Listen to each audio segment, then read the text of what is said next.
Says today I am going to finish my Batmobile. And also today I have all 4 dogs in my room.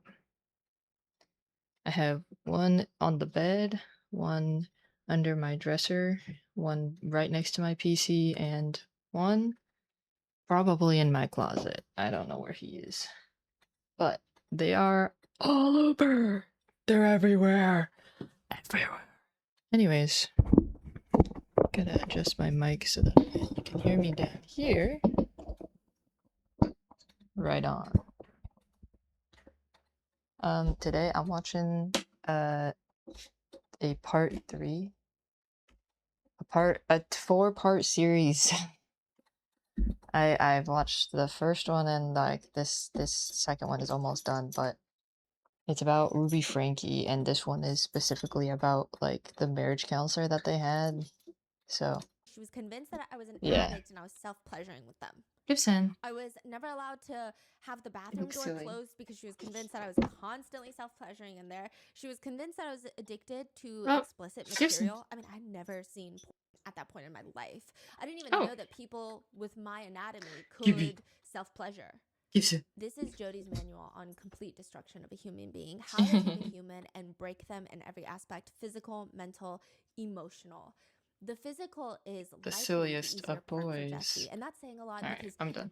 It's just torture, plain and simple. Jodie would make Jesse run up and down Hellhole Pass Road for hours. The concept being, quote, for the reason of making me so physically uncomfortable that I would confess to sins. I mean, if you also made me run up and down a road for hours in the sweltering heat, I would confess to anything. I'd be like, okay, I just need a cup of water. You're right. I have reincarnated as the spawn of Satan. I would say whatever you wanted me to say. There was one time Jesse says that they finally Would you like a tire, Boba? Jesse says, that was the day that I walked away. And I was like, no. And I turned around and she punched me in the back and knocked me down. And Jodie, she's not tall, but she's sturdy. She's a powerhouse of a woman, very strong. Then she ended up going inside. I stayed outside. I went to a neighbor's house. The neighbor didn't know what to do. Jodie found me, came, and again, the neighbor was like, I don't want to tell her, but I have to because you're a minor and she has power of attorney. She's your guardian. And I can't lie to her. Why is everyone here? That's how Jesse gets sent back. This is Cherry. The other one that I pet was Boba. This is Gibson. Though. Jesse says they ran away 3 times. Why is everybody here? Right back up at Jodie's house. Hello. And the punishment for running away would be to be blindfolded, tied up by their arms and legs. Is it because I ruffled the bag and you think that's Jesse treats? had no clue where they were being taken. They're thanks, driving for Gibby. like an hour before finally they hear the car shut off. They're in the mountains. Alright, 20 pages, Jesse let's go. Will be forced to run up and down the mountains as repentance for running away. The worst part is, it gets to the point where the torture and the life is so bad that once they're done running up and down the mountain, Jodie would start showering Jesse with praise. I knew you could do it. I knew you could repent, and my niece is still in there. Jesse says after attempting to run away 3 times, hating life, wanting to be in jail rather than with Jodie, but once they hear that little bit of praise, mentally I'm supposed to have extra stuff. So desperate, it gives you a high. Sorry, like you want to work harder for praise from Jodie. They say in the other part, that type of abuse that I don't think is talked about as much is that 90% of the time, you're evil and horrible and wrong, and the abuse is almost unbearable. But then there are moments where you're rewarded and you're now the best thing in the world. And so after these 6 hours of running up and down the mountain, the reward that Jodie gave me of acceptance of, you did it, you did the thing, it creates this cycle, which I think is already the foundation and the prerequisites of this is instilled in the Mormon church of having to earn love. But that has affected my life forever, for the rest of my life. If I do a little bit more, maybe they'll love me, maybe they'll accept me, maybe they'll whatever. Sure. In this case, it was really extreme, where the abuse was so extreme. I'm supposed to have a long black boot. This is all I have in here. Hi. Immense reward. Look, Spicy. And it's the other ones. Come here, Cherry.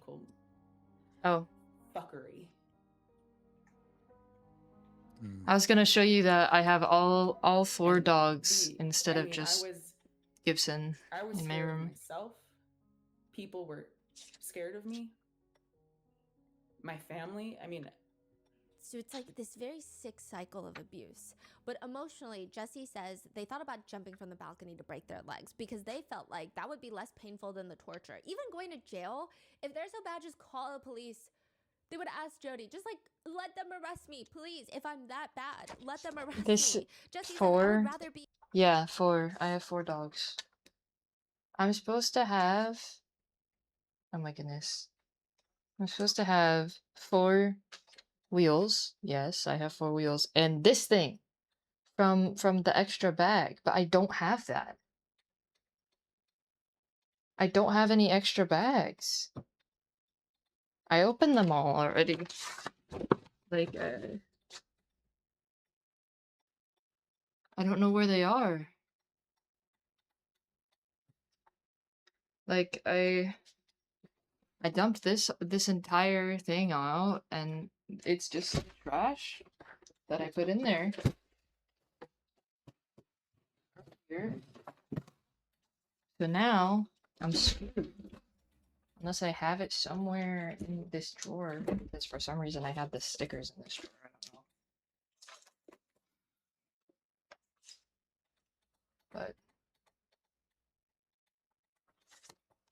I don't know. But I don't know what to do.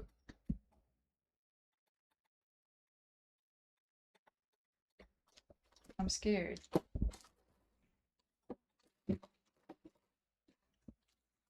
I'm supposed to have it outside of the bag because it says open that and then also have that from the plus bag. So I don't understand. These are literally, these are all the extra pieces that I have. That's it. So let me just look everywhere. In jail. And the isolation was the worst part. Jody would tell everyone that Jesse is a nightmare, a terrifying nightmare. Jody told family members the reason that she has Jesse sleep out on the balcony is because, quote, I'm scared. I'm scared Jesse is going to murder me in my sleep. You don't know. She's going around saying, you don't know what I'm dealing with. I have to do this for my own protection. The worst part is Jesse believed it. They believed maybe she's right. Maybe I just don't see it because I'm young and I'm not connected to God, I guess.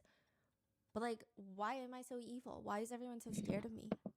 What about Jesse's parents? Believed it, that they're evil. Does Jesse have resentment towards the parents? Or? Yes, I believe right now Jesse is no longer in communication with their parents. I think even some of their siblings had reactions of like, get over yourself when Jesse spoke about the trauma that happened when they were with Jody. Jesse says, again, I believed all of this. I trusted these people. I trusted the church. The isolation got really bad. It's like Jody is just practicing on Jesse before she evolves into trying to throw Adam Paul Steed into prison to isolate him.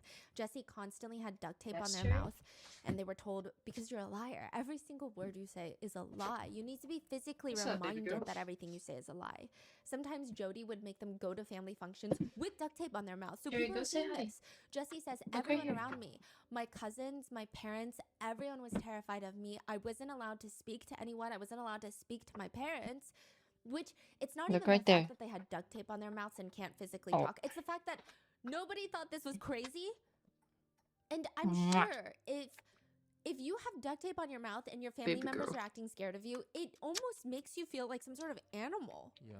It doesn't make you feel human anymore. It's so bizarre. Hi, Boba. It gets to the point where Jody is That's Cherry. This is Boba. They're rubbing off twins. evil onto everyone around them. Say If hi, Jesse is in the Boba. kitchen, because Jody Say is I'm the making them do handsome something for boy. her. If Jody's kids, Jody has 2 kids. Jody's got 2 kids. Oh yeah, they're no longer on speaking terms with her. They're adults by the time that she gets arrested. Spicy says hi to her. But more on that later. But if they go into the room, these She's are Jesse's on own the cousins. bed now. If they want to use the kitchen, they would have to Okay, report well, to let's their see if mother I can do that it Jesse without is in it. the kitchen, and then Jody screams at Jesse to get the hell out of the kitchen, and Jesse would be forced to stand on the perimeter of the kitchen with duct tape on their mouth, just waiting for them to be done. Jody would stare at them and say, see, no one loves you. You're a manipulator, and you destroy people's lives constantly. You destroyed your parents' lives. You're destroying your own life, and you're trying to destroy mine for trying to help you. Wow. Jody would tell Jesse, no one actually cares These have about stickers you, on them and already. you just That manipulate one. them into caring. Nobody believed Jesse, not even their own parents. Jesse says, she destroyed my credibility. I mean, I was an angry teenager, and now she made me into this emotional, angry teenager that she had told people that I destroyed my family's life, that I destroyed my dad's life, and that every person I come in contact with, I destroy. So she sets up the premise, and then when I come forward and I try to tell people what's happening, what she's doing to me, she can be like, oh, see, Jesse's trying to destroy my life. That's what they do. It's all just, it adds up. So she's so good at protecting these loopholes and discrediting people. Eventually, Jesse manages to run away without getting caught. They go straight to the police station where they lie about their age and get taken to a shelter for those without homes. They say that was rough too, it was traumatizing, but it was still better than being with Jody. Now, a big question everybody has though is why the hell is Jody Hildebrandt so goddamn angry? Like, it doesn't make sense. Why is she so upset with everyone? Why is she so angry? Why is she such a vile person? Maybe this. Jesse remembers one very interesting conversation they had with Jody, because Jody makes it her entire life mission to make sure that Jesse is not gay. But they stayed. She did say something to me when I was living with her that was very strange, because I've known I was queer since I was 7, and I was experimenting with girls and friends since I was 7 or 8. She knew about it and that it was very bad. It was very, very evil. But then she said something to me. She had this friend, her name's Bev. She said something to the effect of, yes, being gay is evil and pleasures of the flesh and yada yada. But if I were to have sexual relationships with my friends, if we were to, it would be different because there's a deep emotional connection there, and that's different. We were sitting in someone's living room and she said this, and I was just like, what? Yeah, that's called being gay. Like, what do you think gay relationships are like? They have deep emotional connections. Jesse was taken back by Jody's comment of saying that, oh, if I were to have a relation with another woman, it's fine. It's because we have this connection. Yes. And Jesse is like, that's literally called being gay. So Jesse believes that Jody is gay as well. Yes. Now, there's a lot of quizzes online with names like, am I gay quiz? They're all like fun, goofy. They ask, what's your favorite Beyonce song? What you order at the bar? It's goofy, it's playful, don't take it too seriously. But to therapist Jody Hildebrandt, it's not funny. It's not funny. This is not cute. As the world's worst life coach, Jody will give advice to viewers who submit their life worries to Jody. In one particular clip, she's responding to a viewer who states that she's going through her 13-year-old daughter's phone, comes across her search history where she's talking about taking a quiz. It's called the Am I Gay quiz. Jody explains, We're starting the wheels. Am I gay? And so because we all have the gift of choice, there is no such thing as am I gay? Because that takes choice away. It says I am something, period, the end. Like I didn't have choice in it. It just is. And so that on its face is a lie. It's not the truth. It's a distortion.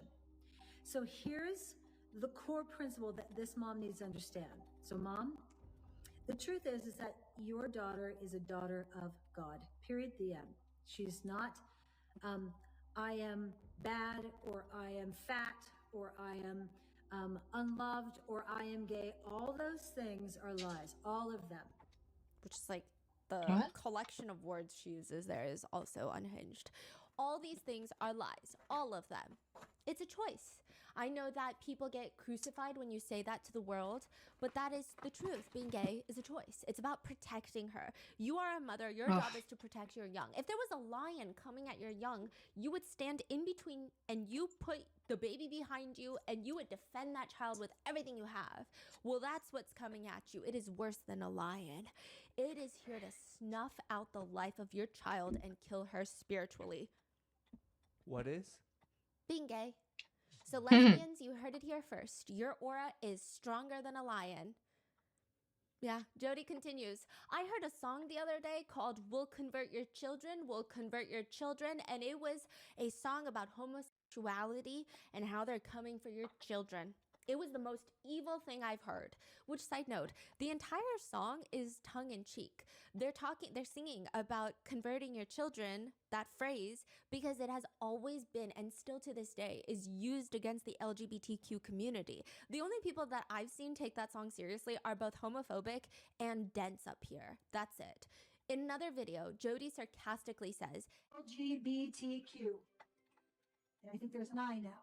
Plus. Okay, it's another of these movements that are going on in our world that is divisive. I mean, I work with 3 people every day, and not every day, but probably once a week, somebody says a word like cisgender was the last word I learned.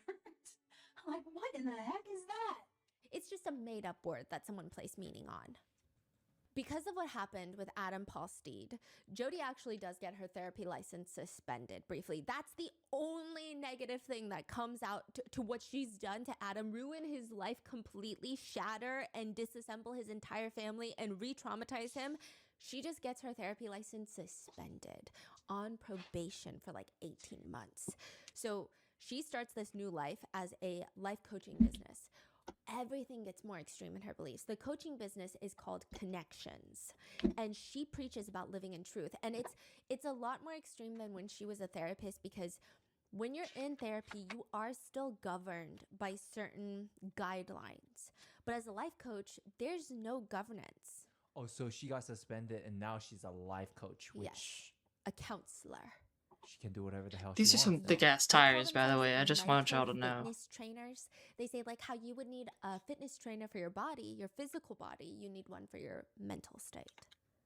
And it's all about living in the truth with a capital T. Living in truth and not distortion means having impeccable honesty, rigorous personal responsibility, and humility. Which, I mean, those are like really vague words. I feel like you could apply that to anything. Yeah. Whereas living in distortion means you are addicted to something. That something could be as serious as drugs and alcohol, but it could also Ta-da. be A hobbies, tire entertainment, with rims. receiving compliments. You could be addicted to that. You could be addicted to mirrors. You could be addicted to driving, going on drives. I don't know if, I don't know where that came from. You are also living in distortion when you know that you are not enough.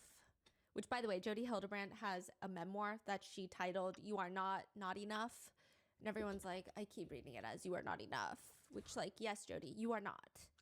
They also say that you are living in distortion when you are living in lust, which includes being sexually attracted to your own spouse. That's living in lust. So these principles get built upon through the years, and they actually do get worse as they develop. If Jody was not against drugs, I would think that she developed her ideas while super high on some random couch and elbow deep into a Pringles can, because her ideas of truth and distortion, these cannot be sober thoughts. I'm like, this doesn't even make sense. We can only assume that the idea of formulating a coherent thought is too big of an obstacle course for Jody because it doesn't make sense. The principles are: truth is always loving. Distortion is never loving. Control is never loving. So remember, if you really want to love someone, you'll reflect truth to them. If you love someone, you can be yourself around them, and you don't have to tiptoe around what you're saying. When you love someone, you hold boundaries with them, and your boundaries won't offend them. Anyone who is offended by a boundary is in distortion. Anyone who is offended by a boundary is someone who is being selfish and wants what they want. So with these principles of honest, responsible, and humble, you will have calmness, permission, peace, and a willingness to hold boundaries for you and your child. Who needs a lobotomy when you have Jody Hildebrandt's great teachings? Gibson. I think fortune cookies make more sense and are less vague than her so-called teachings. She would also hit couples with the "Jesus said." Oh. Having the thought is the same as actually doing it. So if you think about your hot coworker, you actually did your hot coworker. Oh.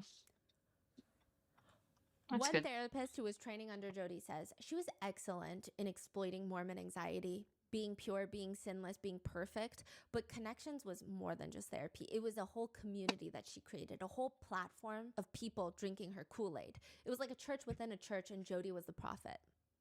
That person also didn't like the way that Jody would treat clients entirely differently according to their status. He says, a client would come in who was well-known and had a lot of money, and she would say to me, "We really got to take care of this one." And I thought, that's odd. So this was when Jody was a therapist. And he would say, like, we're therapists. We're trained not to care about if that person has money. I think she was just salivating. She was salivating about money and power. Like, that excited her. What can I do with a client with a lot of money, influence, and a lot of power? Jody was a businesswoman. I mean, She really has a lot of addictions, huh? yeah. She knew how to hit on a pain point, and the biggest pain point for people in order to turn a profit. Jessie says, this is the crazy thinking about it now, but I used to do her billing. So Jessie is Jody's niece, remember? And they say, I used to do her billing. She would force me to do it, like free labor. Jody's billing for the therapy session, Jessie says, I did her billing I'm and excited. she bills the LDS church. So every client, essentially, I would say the vast majority of her clients were from bishop recommendations, just based off the billing that I would do. So the host of Mormon Stories Wow. mentions, in the Mormon church, if somebody can't afford a therapist, sometimes tithes and offerings might be used by the bishop who recommends his ward members to Jody. He will then foot the bill from the church offerings, pay Jody. She's making money off the church, allegedly, right? But they pay the bill. Now, here's the Damn. problem with that. One, Jody is They gaining a lot of slide. wealth and success from the church itself. And two, a lot of victims have come forward to state that Wow. another insidious way that Jody ruins people's lives is once your bishop pays for your therapy, they are entitled to all therapy notes. What? There's no such thing. Like, you usually have to sign things that say my bishop can also know what I talk about in therapy. So it's this, Jody will alienate you from your bishop, accuse you of doing some heinous things allegedly, is the allegation against Jody. I mean, multiple allegations against Jody. Even when Jessie's physical state started changing because of the physical torture that their aunt was putting them through, I mean, a lot of people at the church could see Wow. them in this mental and emotional anguish. People start going to the bishop about them, and the bishop then turns to Jody, gives Jody a full rundown, like, these are what people are saying about Jessie. Jessie says, Bishop went to Jody, told her, gave her the names of the people, what they said, the reason why these people thought anything was wrong with me. And according to Jody, it was because I was emotionally manipulating them into thinking that I would go to church, wear a long face, and manipulate them into feeling sorry for me. Jody would facilitate meetings with the bishop and with Jessie to tell them, no, tell them, Jessie, nothing is wrong, right? Jody's great.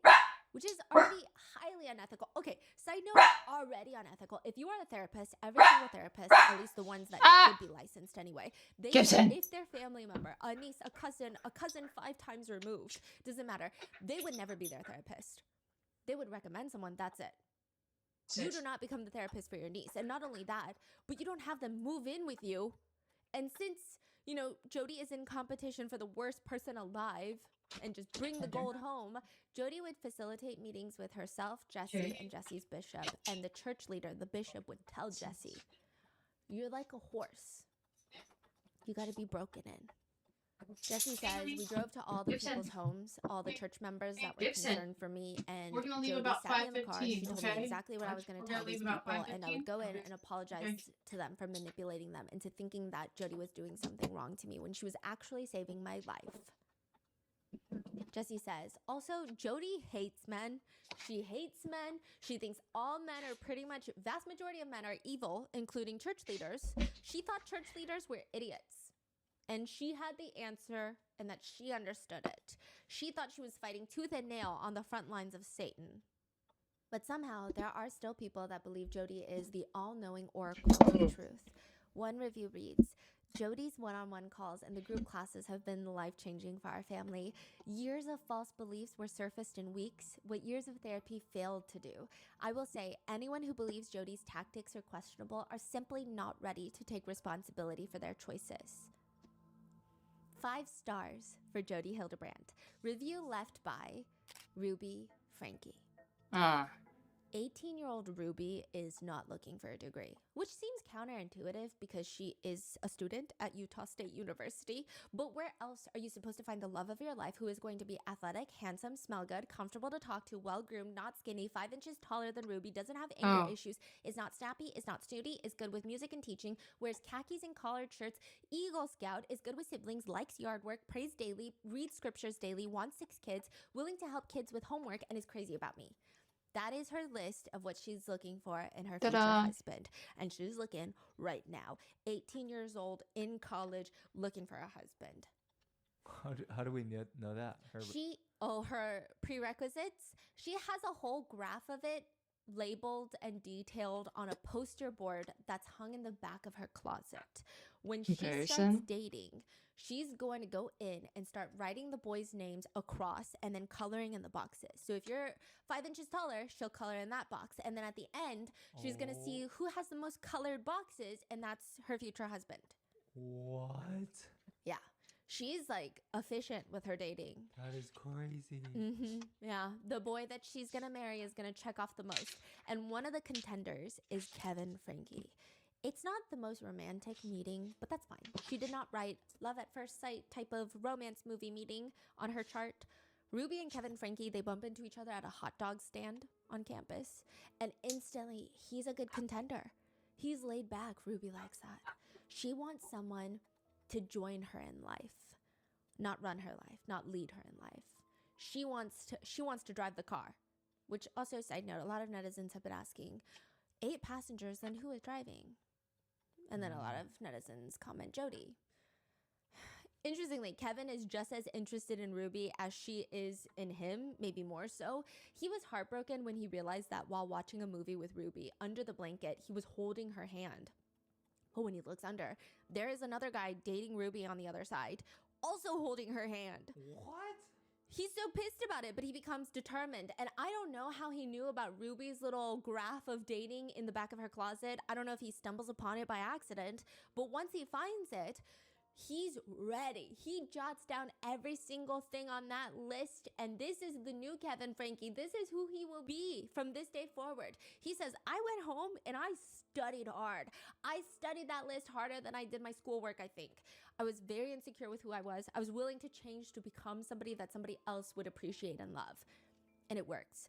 After 2 weeks of dating, this is like 2 weeks after meeting each other, they get engaged. And within 2 months of being engaged, they get married. And at just 21 years old, Ruby gives birth to their very first child, New York Times bestselling author Sherry. Yeah, get her book. 1 down, 5 more to go. 6 kids total, and Ruby Frankie is the type of mother who needs a scapegoat. She would be a perfect mom, right? Had it not been for this kid. Everything would From have been perfect had it not been for this one. A lot of narcissistic parents always find a scapegoat in the family, and it's usually a kid. Every other kid is good. Every other kid is well behaved in their eyes, except this kid. If something goes wrong, it's this kid. Does the kiss shift? Yes. The kid, it seems like in the beginning, it is Chad. And then once a lot of the older children move out, once Chad and Sherry move out, and Kevin moves out, it'll be the youngest too. Chad is the eldest son, the second born. And in part 1, we go over Ruby taking away his phone, his bedroom door, even sending him to a troubled teen wilderness camp for over a month. It seems like this was all done at the recommendation of Jody, which Ruby meets Jody through a friend who is telling Ruby, listen, if anyone can, quote, fix Chad, which by the way, Chad, and I don't think any of the Frankie kids needed any sort of fixing. They just needed a mother who loved them and did not vlog all of their worst moments and put them online 5 days a week. But she says, if anyone can, quote, fix Chad, it's going to be Jody. Now, the first Zoom meeting between Chad, he remembers for some reason his parents were so nervous. Chad thought it was goofy. He's like, I'm just going to get through this Zoom meeting with this Jody lady, and I'm going to be done with it. They hop on Zoom. Jody says, Chad, it's really good to see you. Are you ready to start living an honest and responsible and humble lifestyle? Chad says, absolutely. Let's get started. I'm so ready to live a responsible life. You're lying, Chad. Chad said he went silent because he's never had a therapist or whatever call him out so directly in front of his parents. Like, you're lying about that. It was just very aggressive. Chad looks over and he just knew that his mom is hooked from that moment forward. Jody is not taking Chad's bullshit. Is this like in the middle of their YouTube journey? Like Yes. they're already famous? And, Already famous. So do you think Jody coming in already like, wow. I want these people as...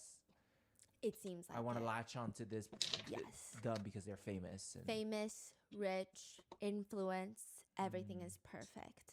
I see. Yeah. Now, after the Zoom call, Jody reaches out to the Frankies and she tells them, look, your son Chad, he needs an outcome. He needs an outcome for the way that he showed up to that meeting. He's running circles around you guys. Immediately, they just start taking away everything. His phone, Xbox, no friends, Anasazi Wilderness Camp. He doesn't get a bedroom. Eventually, they take away football, which was that was honestly Chad's. He was really good at football. Really good. That he wanted to get a scholarship and just get out of there. Chad says, my mom was trying everything in her power to fix me, but I never felt like she was doing it for me. It always felt like she was doing it for herself. At one point, my mom got kind of teary-eyed and she said, Chad, Hi, this is your Grandma. last How are chance. you? Jody and I found a military camp in Virginia, and we are just waiting for It's one going more really time of you good. acting up. And if that happens, we're going to send you there until you're 18. Chad says, I don't know. I think I really just sensed something in my mom that realized that she's not going to let Jody go. This is just how it's going to be. This is how it's going to be from now on, and I just decided to start listening. Ruby's thought is, if this is going so well with Chad, why not Kevin? Maybe Kevin Frankie, Ruby's husband, can benefit from some counseling. Kevin Frankie works as a professor at BYU in the civil engineering department with a focus on geotechnical engineering, meaning he teaches how soil and rocks and earth materials interact with structures and buildings and infrastructure. It's a lot of work pertaining to the soil, so they're really well versed in fundamentally soil mechanics and just how rocks behave. So how certain soils respond to static and dynamic loads, how an earthquake can have the interactions between Spicy. infrastructure Grandma and the says soil hi. specifically in that region, and how they can learn to make the infrastructure better for the future. It's a lot of smart stuff. It's indisputable that Kevin Frankie is academically very intelligent, but in terms of teaching, License some would plate. argue he's not very good. His Rate My Professor rating is 30% would take again, with a solid 2.2 out of 5. One review on Rate My Professor says, he's very rude and mean. He spoke down to students in a very condescending, disrespectful manner. I truly did not have a great experience in this class. It wasn't an insanely hard class. I take schoolwork very seriously and have never had issues with a professor before Professor Frankie. Hard professors are one thing, but downright rude, dismissive, and arrogant is another. Save yourself the misery if you can and take something else with someone else. Another just reads, weird dude. Yay. Interestingly enough, another reads, unable to I get don't in know what the contact reference outside of is, class. but I'm He's very sure it's a controlling, and reference you to can only have the same something. views that he has, or you will be looked down upon. Caused me so much stress that I dropped out. Which we talked about this briefly in part 1, but Kevin does not appear to be involved in his family life. One would assume that perhaps he was using all his energy at work, but a lot of the students say he was impossible to get in contact with outside of class. So if he's not working, he's not with his family, what is he doing? Another rating reads, Professor Frankie was rude from day one. He does not respect his students at all. He was always in a bad mood and made class miserable. He would make horrible homophobic remarks and make us students feel incompetent. His classroom felt hostile and like a prison. I hate it there. Kevin says he started taking connections classes with Ruby. License group sessions. plate. Actually, the first time he went was a full seminar. Like, a whole workshop. It's like one of those hotel conference rooms that you book out. Jody's hosting it. Jody's up on the stage, and the whole workshop is love versus lust. Jody would say, love is giving, it's honest. Lust is about taking, it's about greed, it's about control, and you can lust over anything. If a man says he doesn't lust, he's lying. Many of them are lusting, whether they're lusting sexually, they're being selfish. So we have a huge problem, okay? That's what Jody's saying. Kevin leans in, looks over at his wife, Ruby. He's about to roll his eyes when he looks and sees that Ruby and every other person in this entire hotel conference room is laser focused. They're like on the edge of their seats. He whispers to Ruby, this feels like a cult, like a man-hating club. Kevin says the experience was very confusing. This is a bunch of man-hating women that are just looking for excuses to tear down their husbands. And I mean, that's what it felt like to me in there. But it's confusing because there were a lot of people that I respected, a lot of people that were on that stage with microphones in hand giving testimonials of how great this was and how it changed their lives and their marriage. The seminar does come at a very vulnerable time. He says, to be honest, we were pretty lost, and Ruby believed this was the roadmap back to the place that we both wanted to go. So after the seminar, she sat me down and she said, I'm concerned about our marriage, and I'd like to invite you to join a Connections men's group, which is a group of men that meet up on Zoom every week with Jody so she can berate them about how they're ruining their lives if they ever place their eyeballs on a nude photo of a woman. In the beginning, at least, Kevin and Ruby get sucked in. He says, we both felt like there was purpose again. Even the kids felt a change. Ruby was happier. She never shouted anymore. We were really happy, like a happy family again. Clearly, very quickly, Kevin gets very into Connections.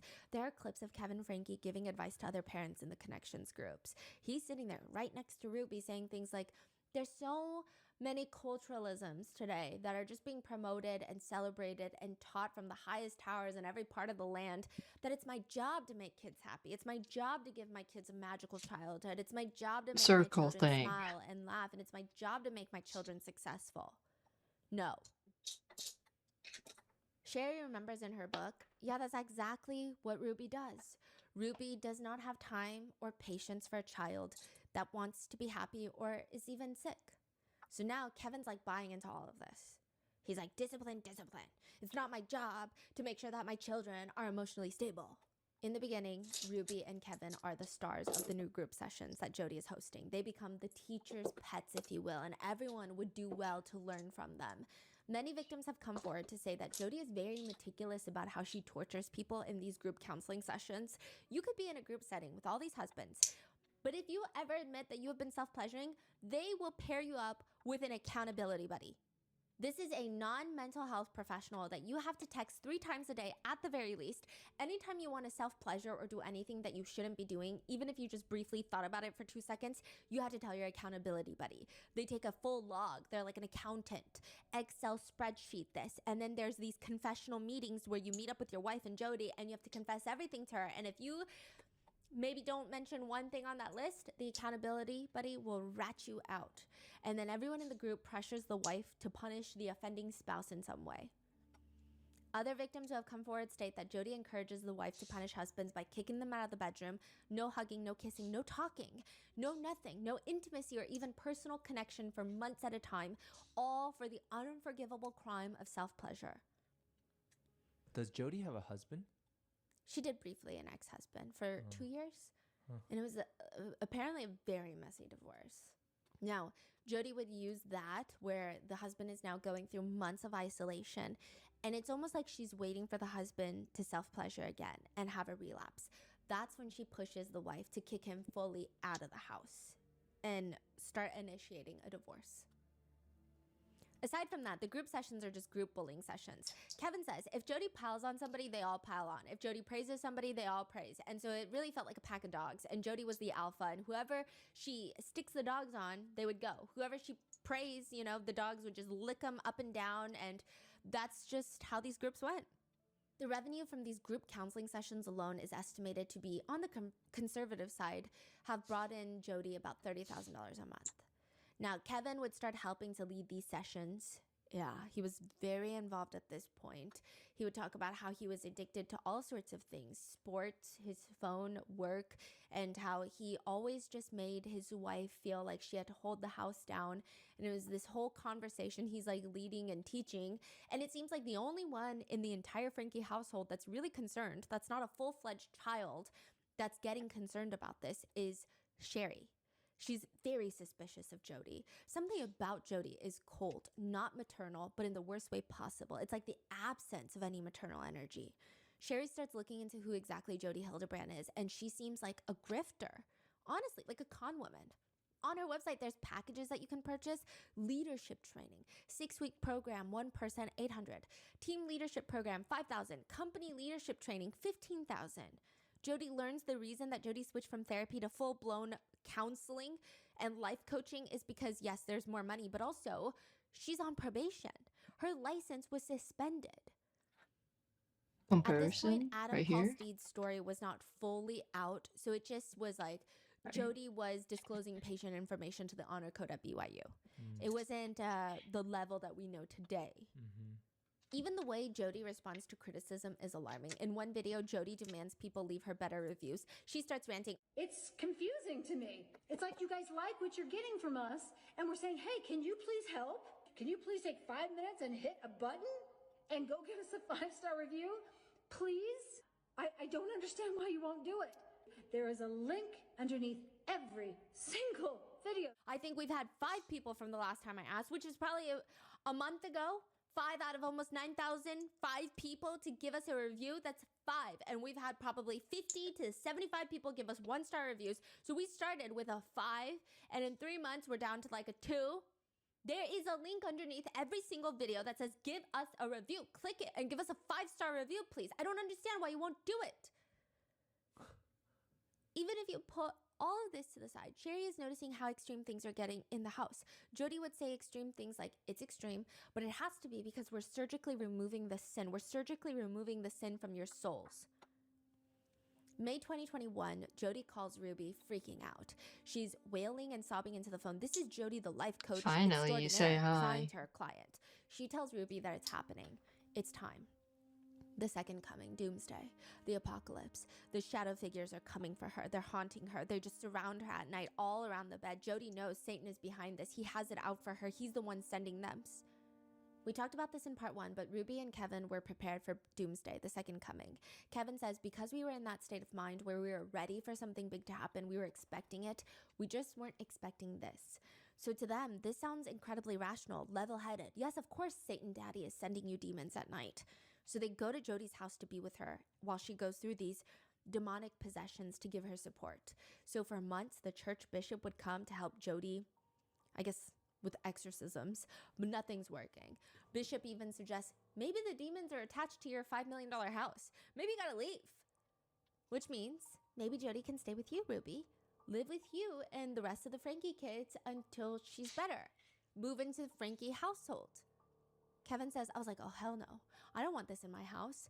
But I was beaten over the head with it. That's really insensitive. She's done so much to help our family. You're being selfish. She needs it, and come on. And it won't be for long. And so I relented, and I was like, okay, actually, this could be kind of fun. Let's make it fun. And she needs a vacation, so we'll just do all of this. And it turned into the Antenna. moment she showed up at my house, which was just the weirdest crap started happening. He Wait, says, so the church leader told Jody to live with Frankie? well, it was more so, I don't know how to help you. Maybe the demons are in your house. I gotta go. Oh, so Ruby just took her in. Yeah, Jody and Ruby were like, oh, let's go to Ruby's house. Okay. Now, Kevin says out of nowhere, the lights would turn on and off. It sounds like people were walking inside the walls. You could feel there's spirits floating around. Kevin says he hated it, that it was weird. But he probably didn't hate it as much as Sherry hated it. She just remembers her mom calling her. You have a couple of Antenna. hours to take whatever you need out of your room, and Jody's moving in. You're moving out in 2 weeks already to go to college, so I figured you only have to deal with it for 2 weeks, so it should be fine. Sherry says it was fine, but I thought it was weird that a therapist would move in with her patients. But it gets worse. Sherry writes in her journal at the time, the house's spirits feel weird with Jody here. Something's going on between her and my parents that we don't know about, and the whole thing is super secretive. I'm trying to spend as much time out of the house as I can. This is the desert house? No, this is Oh. the Frankie house. Oh, the desert house Oh, is look. not Frankie house. I'm gonna do No, Batman. that's Jody's house. Oh. Yeah. This is like their family home that they've been vlogging in. Okay. Now, Jody is still suffering from her demonic possessions, her trances. Both Ruby and Kevin are trying to help her through it, but eventually Jody starts responding best to Ruby. Ruby even volunteers to stay in Jody's room overnight, which is her daughter Sherry's room, to comfort Jody because the demon spirits get more active at night. They start sleeping in the same bed. Ruby tells Kevin, you know what, I'm just going to start sleeping in there. And if I need you, I'll come down and get you. And maybe if I'm in the room with Jody, these things will leave her alone. Kevin says, I'm like, oh, that's kind of weird. That is when they started sleeping in the same bed. Kevin says that's also when, quote, Ruby started having like trances and stuff. I would say it was probably around that time that she believed she was going to heaven and seeing God and Jesus talking with them. They would stay locked in that room for 4 to 5 hours, and then they would come out all on cloud 9, and Ruby would say things like, she just had this amazing vision. We're all bringing all this stuff into the world. We're doing God's work. Yeah. Kevin says, I don't know the extent to which their interactions went, but it was much more than a Crazy. friendship, much more than a sisterhood. It was uncomfortably intimate. Sherry says, I never remembered her being that sympathetic towards me when I was having similar issues, aka nightmares as a kid, but I guess this was different with Jody. Also, Sherry says, Ruby and Jody would stay upstairs all day, and they would rarely leave the house unless they were going to Dairy Queen. Their diets were a cardiologist's nightmare, just sugar and ranch dressing. So after moving out for college, there's this very strange incident where Sherry has to go back home to get a few things from her room. She says, I pushed the door to my bedroom and I looked around confused. The room was bathed in the soft glow of candles. The air was heavy with the scent of lavender and vanilla wafting from the massage oils in the dresser. I quickly grabbed what I needed and got the hell out of there, feeling like I just walked into someone else's honeymoon suite. The only thing missing was rose petals on the bed. Hi, That is Grumbo. crazy. I'm Sherry currently says at my the whole thing was grandma's made because weirder she by the wanted my fact help that that setting up night, her Sherry's TV. sleeping on It's the become a couch and can't family fall effort. asleep. It's like I 5 feel like that a.m. always She happens. hears I'm something, creating a and she stand bites for on her bed Batman robe. right now. I cracked one eye open just in time to see Ruby tiptoeing out of my room, her hair messy, her cheeks flushed, and her robe hastily tied, heading back to the bedroom she shared with my dad, a strange smile on her face. She looked mischievous. What the hell was going on? Why was Ruby sneaking around in the middle of the night like a teenager, trying not to get caught by her parents? Were they really doing candlelit massages in my bedroom? How could all of this be happening with all of us in the house? She continues, it was equal parts fascinating and horrific. Two women who preached, quote, truth while living lies, who condemned queerness very publicly in their connections videos while embodying it privately in my room, on my bed, most likely. Later, Sherry will find notes in Ruby's computer detailing how frustrated Ruby was about having to cater to Jody's needs for physical affection without getting anything in return. Which is a lot going on, but at the time, all Sherry is most concerned about is her family's safety. Sherry starts Googling, is my family in a cult? This is where I leave you with part 2. And stay tuned for part 3 and part 4. So part 3, we're going to go over if people could have seen more warning signs. Because up until the day of the arrest, they're still posting podcast episodes, like 30-minute podcast episodes. And some of what they're teaching kind of lines up to what they're journaling about the torture that was taking place.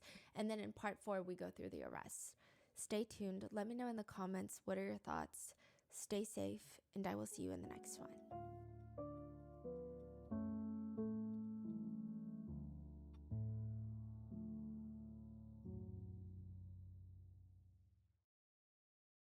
Woo! Yeah, baby! That's what I've been waiting for. That's what it's all about. Woo! Look at that. Look at that. Right? Watch, watch, watch, watch, watch, watch. Are you watching? Kablam. Kapow. Wow. Please focus on him. Not, yeah. Nope. Hello. Whatever. Is it? Yep, there you go. This is a little twisted, but that's okay. Holy shit. What shootings? Wow. This feels very like I'm gonna break it. But it's fine. Don't worry about it. Don't worry.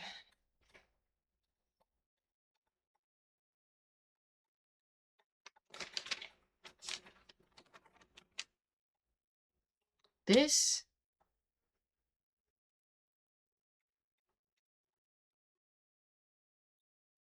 okay. That's so frustrating. Okay, listen. The thing that I was didn't have is this black piece right here. But I also don't have this sticker. Like it wants me to put this as a stand next to it as like a showcase thing, but I don't even have that. I don't have the sticker. I don't remember where it is, and I don't know where the black thing is either, so I literally can't do it. I don't know why my cue didn't work. Can we please?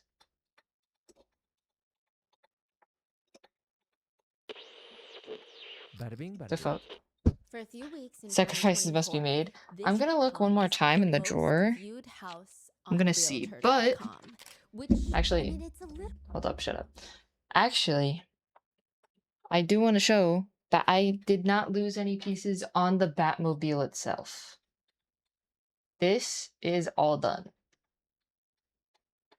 Look at it. Look how it looks. Wow. I know my hand's in the way. Here you go. Wow. Where's Adam West? He's right here. I don't know what you're talking about, actually. It's just Batman.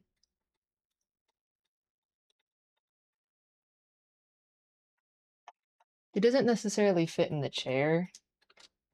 Maybe with this he does. Wow, look at that. He's the correct height if I put him there with that. Have a sneeze on me, Oh. Have a sneeze on me, Batman. Okay. Let me put these tiny pieces in my little extras bag. Just in case I have another build that needs extra pieces, I don't know. What if... Or if something breaks off, I don't know. That's what they're for, right? Something like that. But yeah. All these stickers were used. No use, Joker. I have an anti-allergy pill. Your sneezing powder has no effect on it. Yes.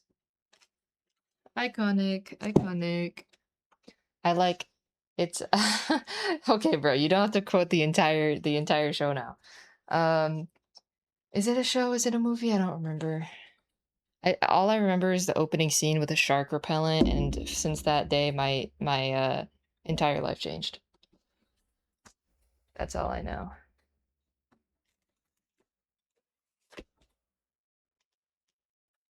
The movie, okay. Okay, so I do have the sticker. I thought so.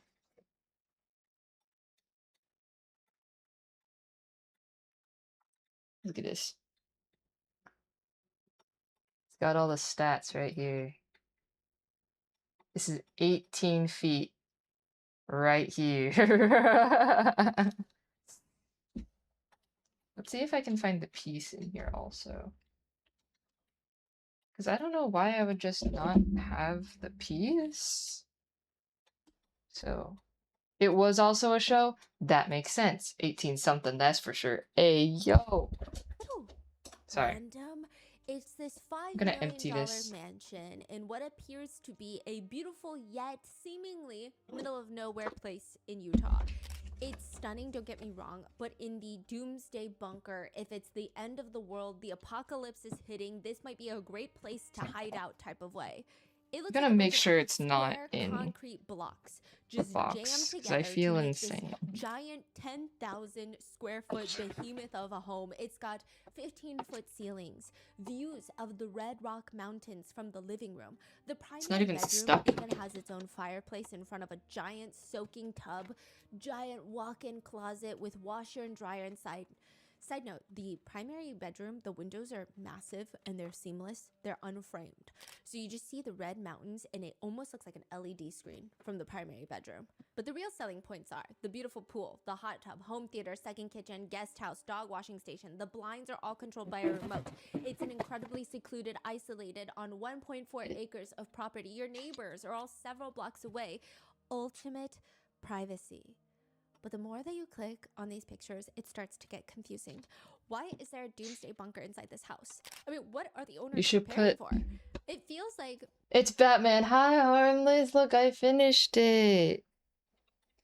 And here's the Batman. I put him in the seat because he doesn't fit regularly. It was not in the box. You should put the Dover boys at... I don't know what that Judging means. by the photos, a good chunk of the I don't house get it. is just unfinished concrete rooms in the basement. Not a reference that I am for knowledgeable storage, of. for survival.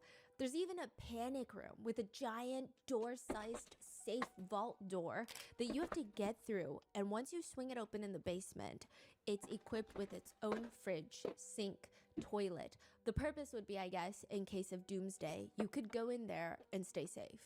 Or if someone's breaking into the home, you want to protect yourself, you can rush in there. Or maybe you can lock someone inside from the outside. But why would you want to do that, right? Kevin Franke, who has spent a lot of time in this now viral home with his wife Ruby Franke and the owner of the home, Jody Hildebrand, he says, while we were at that house, there were things that happened. I can't explain it. There was a tremendous... I'm watching a thing about like Ruby Franke. Honestly, I can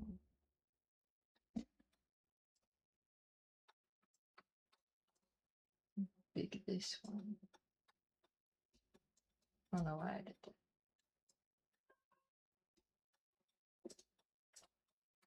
Because Crash true in the crime, basement yeah. that we heard directly beneath us, but when we went and checked, there was nothing. It's just small instances like this.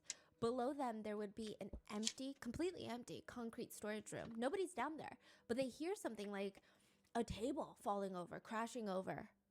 They run downstairs. I mean, there's truly nothing. There's nothing that could have even fallen off the walls. What would that sound come from in a completely empty room? Or another time, Kevin says, the whole house is glass. Oh And my he looks up one God. day and he sees a massive handprint high Oh up on my the glass. God. Like, there's no way anybody could have gone up there. No human could have reached that high. And why would they? The hand is about 3 times longer than a normal person's hand. The fingers are just Y'all are never scraping gonna down the believe window, it this. appears. I mean, what the hell is that? It I seems like everyone found the in that house is goddamn piece. convinced that is the presence What of the Satan. Maybe the house Okay. is haunted. Let's put it Jody, on. the homeowner, would have a bishop come over performing exorcisms Out on Dover Boys No, I'm not gonna look it up. on a daily basis. It seems like whoever I don't trust or you. whatever is in this house is targeting Jody Hildebrandt. There are plates that Kevin said would just fly off the counter out of nowhere, and they would just go full speed, just shattering, crashing on impact. Like, how do you explain that? There were whispers that sounded like people were around, but nobody was there. Kevin says, I can't explain it, but I saw it with my own eyes. I became the resident exorcist. But the house being allegedly haunted is not why the house is so famous on Realtor.com. It's not because it's haunted. It's because August 30th, 2023, 2 children were rescued out of the basement of that home. They had been held captive, tortured, starved, and abused. This is the case of Ruby Franke and Jody Hildebrandt.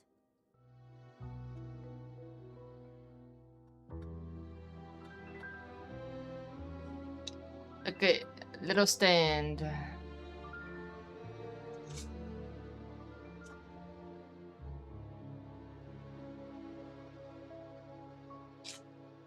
I'm scared. It's not We gonna would go like on to thank right. today's I'm sponsors who scared. have made it possible for Rotten Mango to support the Biz Parents Foundation. They're a nonprofit organization devoted to protecting professional child performers and their rights. This episode's partnerships have also made it possible to support Rotten Mango's growing team. We'd also like to thank you guys for your continued support. As always, full show notes are available at RottenMangoPodcast.com. This is part 3 of the 4-part Ruby Franke and Jody Hildebrandt case. Please watch part 1 and 2 before this episode. In part 1, we go over Ruby Franke's YouTube channel and her being quote-unquote canceled by concerned internet users, netizens, who believe that she was abusing her 6 children behind the scenes. Which, side note, we will be referring to the eldest children by Sherry and Chad by their names. They have publicly spoken out about what's happened. They're adults. Sherry actually has an incredible book that I think everyone would gain a lot of, not just insight on the case, but insight on what it would mean to be the child of a family vlogger. It's the type of book that gives you a lot of pause. It makes you think a lot, and she's a phenomenal writer. It's called House of My Mother. So go buy a copy, go buy 22 copies, share it with your friends to support Sherry Franke. The 4 youngest Franke kids will be referred to by their first initial of their names, or when feasible, just as one of the kids. Regardless of if their names are publicly out there, we're going to just use their first initial.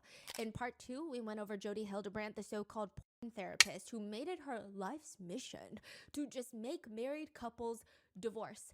That appears to be her favorite thing in the world. She loves ruining marriages and even concocting plans to get patients admitted into prisons, allegedly. There's a lot going on in there. And in part 2, we end off with Jody telling Ruby and Kevin that she's being haunted by demons sent by Satan in this $5 million mansion. They fully believe it, and they invite Jody to come stay in the Franke household with them and their 6 kids. And Sherry realizes something's not right. Sherry, the eldest daughter. It also seems like Ruby and Jody are having intimate relations. So to continue off that, was Jody part of their vlogs or? No. Once she gets in there, they would still host these connections group counseling sessions, but they would be in separate rooms. It became a thing where nobody was allowed to say that Jody was living with them. Oh, so they are vlogging? Okay, so They're there's a filming bubble right videos, there, but less I can't standard really get it videos. out, so Oh, Yeah. okay. this is how it And looks. so Jody was not public until this case broke out. It's like she would mention Jody here and there, and then they would have these connections videos together, but it almost morphed out of Ruby's YouTube career. After Ruby gets somewhat canceled online, she starts changing up the channel and focusing more on parenting advice. A lot of her original viewership drops off. And then she goes just full on connections with Jody, but nobody knew that Jody had lived with the Frankies. Connection is the program that they created. So Jody Hildebrand created a counseling company called Connections, and she was in the process of training 10 different women to become mental fitness trainers that would work underneath her. It was basically a cult, in my opinion.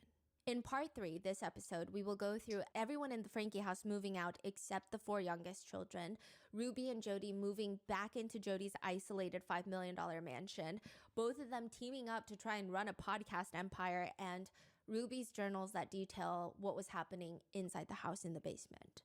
In the next part, part 4, we'll go I'ma over the show nasty y'all evidence, how the it's jailhouse supposed to calls, look. and the conspiracies. I'm scared, TMI. Brain can't handle it. I'm sorry. How you doing? Guys, we gotta get Dover boys on the street. Stop it! Stop. That's ideal. 1 second. I think my camera really wants me to show you how it looks, so I guess let's do that. Alright guys, we're vlogging today. Wow. Can I make this bigger? Get out the way. Sorry, hold on.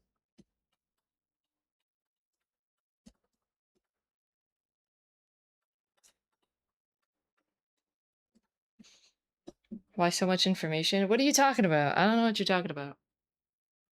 Hello? Wow. That's how it looks. That's how it's supposed to look. Ta-da. I gotta go set this up somewhere in my room, but I don't know where. Check TMs. Fuck you. Where's my dog? Give. Oh, he's not in here, actually. I just realized that. Alright, well. I guess I'm gonna do my other build now. But I gotta go find a place for this first, so.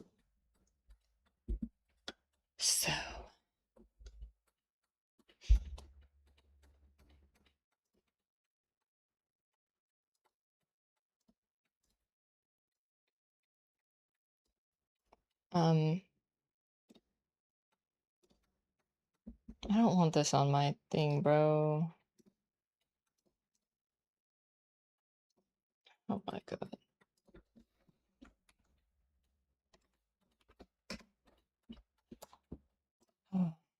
Why is it 9 minutes? Grumble.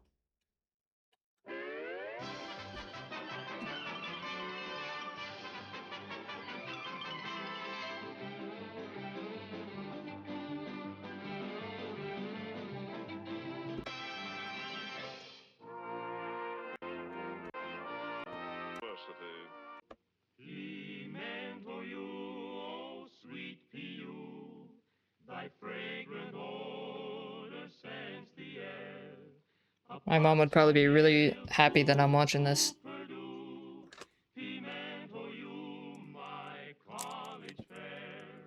Oh, sweet Out and away, the most popular fellows at,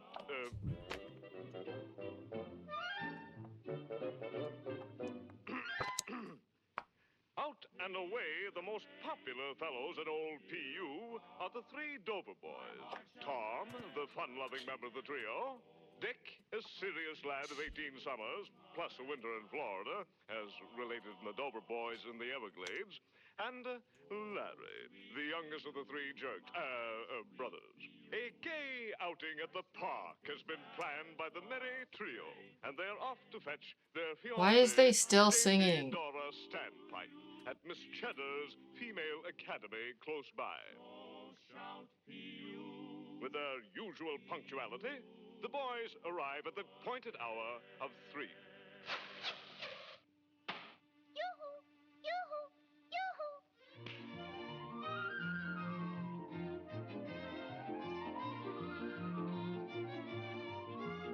And are soon on their rollicking way. Forced to pass a certain public house, a tavern of unsavory repute, our young friends meet the distressing situation with their usual uncompromising moral fortitude.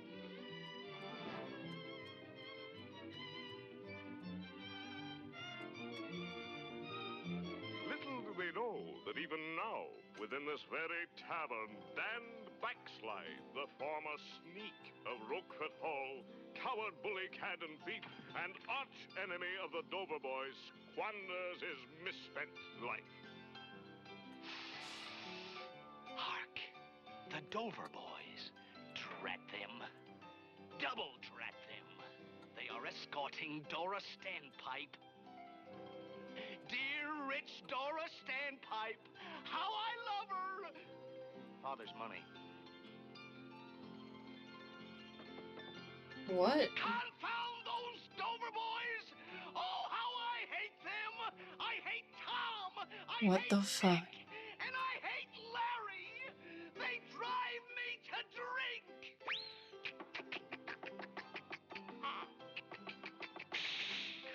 Confound them.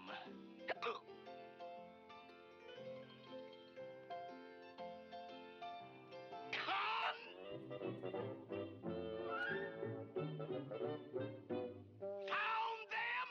But let us draw the curtain on this sordid scene and turn to more pleasant surroundings, where we find our young friends engaged in a spirited game of hide, go, and seek. 20, 25, 30, 35, 40, 45, 50, 55.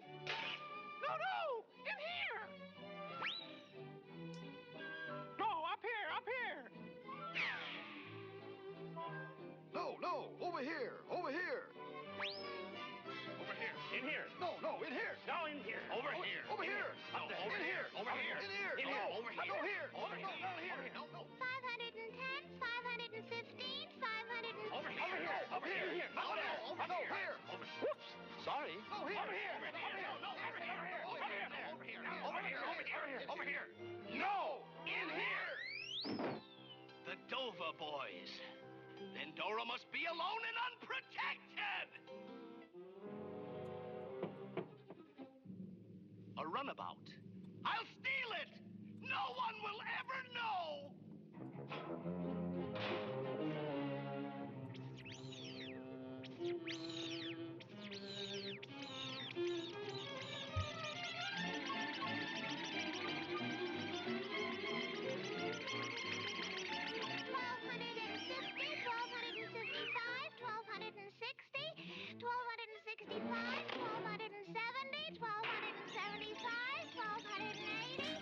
What is going on?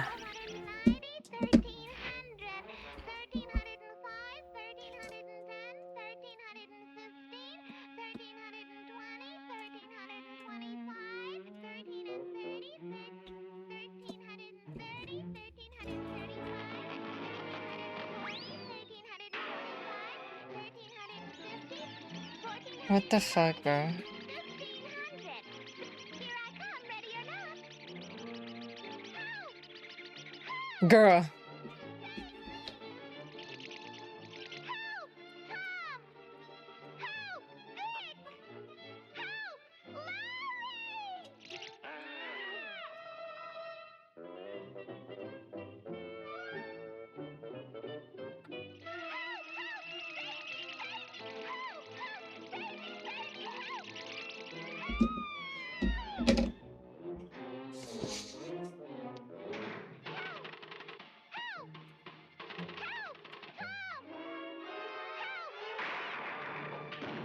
Oh, damn, girl.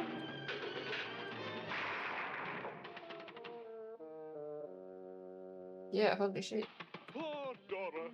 Will no one save her from this predicament? Will no one come to her assistance?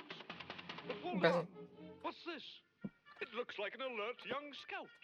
And that's just what it is. He'll not fail her, I'll venture.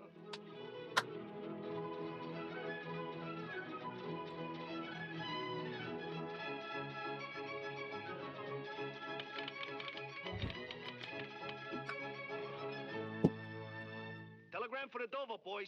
Mrs. Tom, Dick, and Larry, Caraway with Tavern Upper Bottleneck, New York. Sirs, quote, help! Unquote. Signed Dora. 35 cents collect.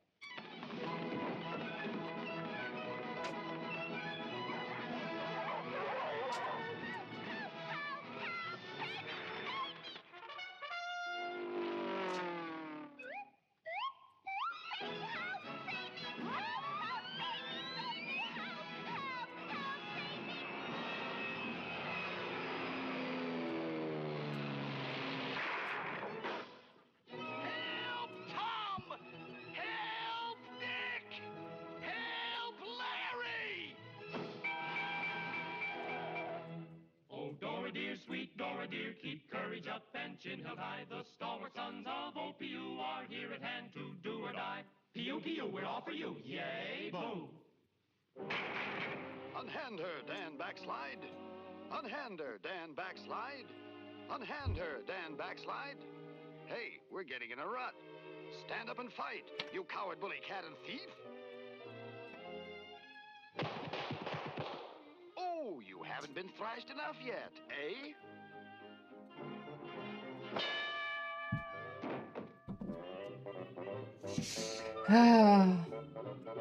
Hi, Hydra. And now it is time to say goodbye. Goodbye.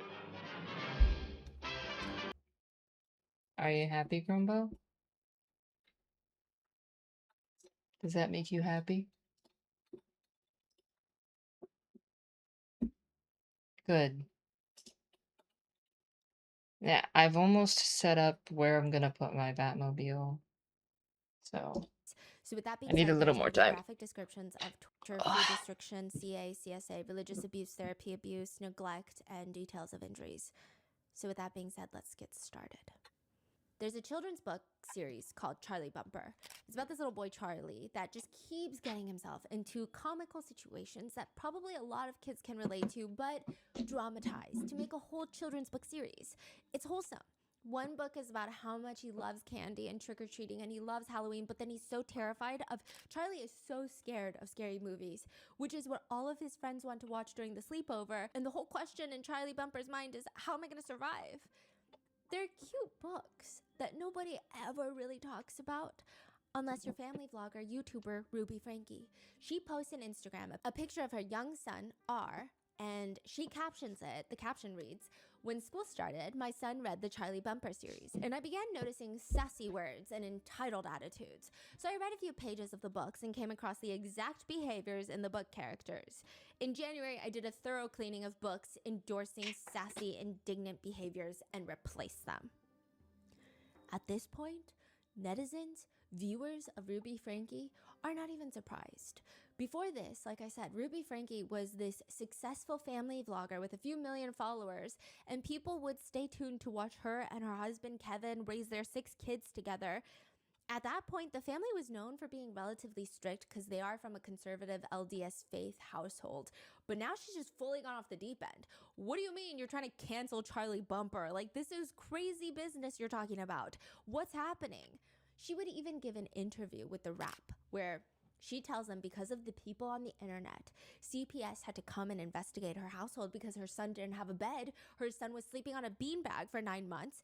And she says, quote, "You get more of a negative reaction when you talk about holding children responsible than if you would if you talked about religion or politics. It's so triggering. People don't want to hear it. Why is that?" I remember that morning very well when the CPS workers came to Ruby's home. She said, those officers, there were these 2 ladies. She said the CPS workers observed her for a few hours, interviewed all of the Frankie kids. When they were done, not only did they not file charges, but Ruby claims to The Wrap. They were so impressed with my parenting skills, before leaving they asked for child rearing tips. They both said they were going to go home and make some changes on how they were parenting. That's crazy. She says it's the audience's fault. In a video, she aggressively states, "Now, I am very aware of people online who hate me, who would like to cancel me, who would like to see me either burn in hell, as I have told, or disappear off the face of the earth. And I'm not going anywhere. After doubling down, Ruby Frankie just gives away her YouTube channel. So after she just digs her feet into the sand, she's like, you know what? I'm going to give away my entire channel that I have made my entire life focus around, not even the kids. Like, she has been neglecting the kids for family vlogging 5 days a week. And now she's going to hand the entire YouTube business over to Jody Hildebrand. I now will understand. I don't think I will. I wasn't paying much attention, to be honest. But here we go.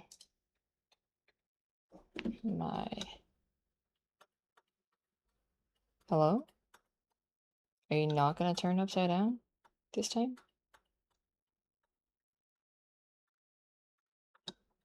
Okay. I guess I'll just turn the camera.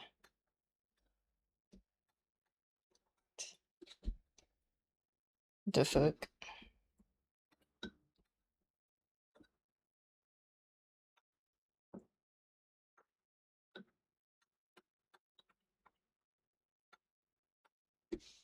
Maybe I'm crazy. Oh yeah, you can be right here.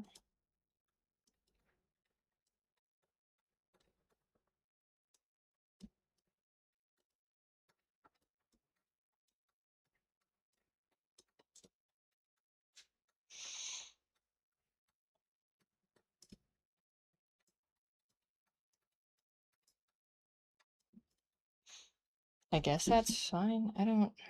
Isn't it... We had it zoomed in more. Probably. Let's go with that. Let's go with that.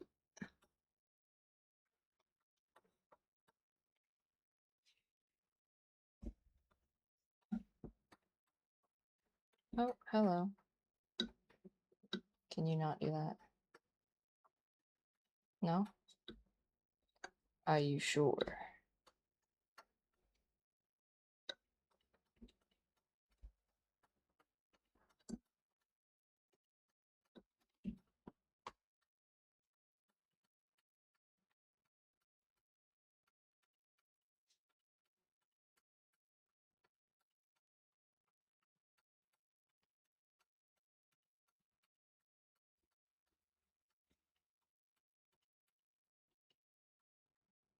Okay.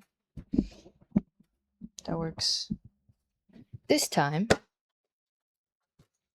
I just got this. I've never made this kind of thing before.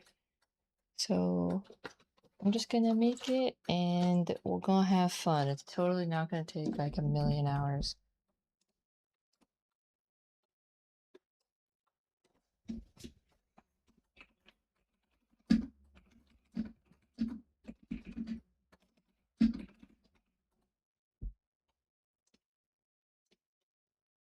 New All right. life coach. She had hired Jody to help Chad. And Jody's the one that was like, you gotta send him to the wilderness camp. You gotta take away his bed. You gotta take away his bedroom, make his life miserable. And now she's giving her YouTube channel to Jody Hildebrand, to the point where Kevin and Ruby's YouTube manager, they start freaking out. Like, this is a red flag. This is getting weird. But Ruby would snap at them. This is not about money. This is about God's soul. We're no longer going to be spending our time on useless things like family vlogging. We are ready for God's calling. We're here to spread the message. She would tell her viewers while sitting on a couch right next to Jody, you wonder where I've been on my vlogs? To save my kids. No amount of money. I'm telling you, I was making millions. Jody puts her hand on Ruby's thigh, rubbing it as comfort. And I left it because my kids were being hurt. With entitlement, they were being hurt. With people's advice, and they didn't have a mother up the front saying, I don't care what the world's opinion is. Oh boy. This is the truth, and this is where I stand. This is the beginning of Ruby Frankie going headfirst into connections. the life coaching business with Jody Hildebrand. Instead of vlogs, Ruby starts focusing solely on connections tip videos. In one clip, Ruby straight up tells her new audience, Jody and I are teachers. We are teaching you principles of truth. So if you are here to learn how to resolve your own conflicts in your life using principles, you're in the right place. If you're here to offer feedback I don't know that's what not to do. based in principle, but that is based in your own history being politically correct, according to you as you interpret, if this is opinion, this is not the place for you. This is a place where you come to learn principles and then practice inserting principles into your conflicts, into your life, and into your situation. From there, Ruby's former YouTube followers are just watching her spiral. First, Ruby starts off by saying, There's no such thing as having a disorder that robs you of your agency, ever. She says anxiety is a choice. Depression is a choice. Then the video cuts to Jody, and it's like a recorded Zoom meeting for connections. And Jody, for some godforsaken reason, is wearing a pair of oversized sunglasses, like she's come into class hungover, but she's loud, and she's wearing a bright pink shirt that does not work in her color theory, in my opinion. And the computer camera angle is just like way too high. I feel like I'm watching CCTV footage. So I don't know where she gets the confidence from, but she says, I'm trying to be really clear with you that your child is not ADHD. They are a soul that needs to learn how to manage their physiology. which is like, Who is she talking to? whoever. I think she's like trying to give a teaching. They're just yapping. Jody then reads a question asked by a viewer during the video meeting. Does that include children with intellectual disabilities or who have physical brain damage? So I want to bring up the story that all of us know about Helen Keller. The reason we know about Helen Keller is because there was a woman by the name of Annie Sullivan who did not tolerate Helen Keller's distortions. Now, Helen Keller was disabled, and back then she was very disabled. And the reason we don't know about other people who were disabled back then is because probably they were all enabled to say they're disabled. And then she rambles on about how she does not care how disabled someone looks, which I don't even... Watching clips of Ruby, Kevin, and Jody talk about connections has fried off about half of my brain cells, and I think I would like to wage a lawsuit. In one clip, Ruby is sitting there all mic'd up. Truth. He's They love all the word truth with a broken. capital T. Look at his head. Well, it's a term. It's a phrase that everybody assumes they know what it means, and it is used. I mean, I've heard from parenting magazines to blogs. You've seen it on all kinds of media. And what exactly is it? Ruby, it's a word that has a relatively simple definition if used correctly. In another clip, Ruby is answering a question from a viewer. The question is, well, that they have a transgender nephew. And this is a demented question. But the question is, should we continue to spend time with my sister and her family because she now has a transgender son? Should we see them less or even completely cut them out of our lives? I'm sorry, unless your nephew also has a propensity for killing people with an axe on the weekends, what the hell kind of question is that? You're seriously asking if you should cut off your entire family because your nephew is trans? Like, it startles me when evil people are scared of everyone and everything. And I'm like, you're the scary one. You're the scariest person in the room. I don't know why you're scared of innocent people. But Ruby responds, it's like, have you taken a bucket of sugar? I took a 5-gallon bucket of sugar, and I had some leftover, like a cup of leftover salt. I thought it was sugar, but it was salt. And I poured it into the bucket of sugar. I realized it when I made some rolls, and they were rock hard. And my kids started eating them. They're like, oh, this is the worst batch of rolls you've ever made. Which perplexes Ruby to go and check her gallon of sugar. She realizes that the cup she poured in must have been salt. So she takes off 2 scoops, 2 inches off the top of the sugar, thinking, oh, well, I just poured it in, so I must have gotten all the salt out. But she continues that she continued to use the sugar and it was still salty. And she thought, what the heck? So then she got all the way down to the very bottom of the 5-gallon bucket down there and it was salty. So she's like, how did that happen? She says, quote, I didn't realize this, but salt is heavier than sugar. And so you just have to pour it in. You don't even have to stir it. It infiltrates all the sugar. There wasn't one spot in that sugar bucket where I could taste sweet because it was contaminated with the salt. So here's the principle. Mom, Dad, you are responsible for yourself, for keeping truth around you, and your child. And children, they don't have the discernment that you as a parent have. They don't have that. It is your job to teach them truth. And so if you allow other distortions, if you allow other influences to come, even if it's like, hey, it's just one day, or hey, it's just an hour here, it will infiltrate the entire person. Because here's the truth. These are principles. The truth is, I am a soul, I am a being, and my experiences will encompass my whole self. You know this. You can have a 5-minute exchange and it will affect you the rest of your life.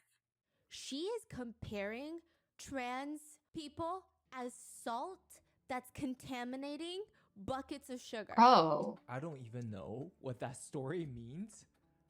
And No the fact one that knows. she's like connecting it and making it sound like she says something worth saying. And it's just transphobia and vile. Yeah, and it made zero sense. Like Yeah. zero at Yeah. all.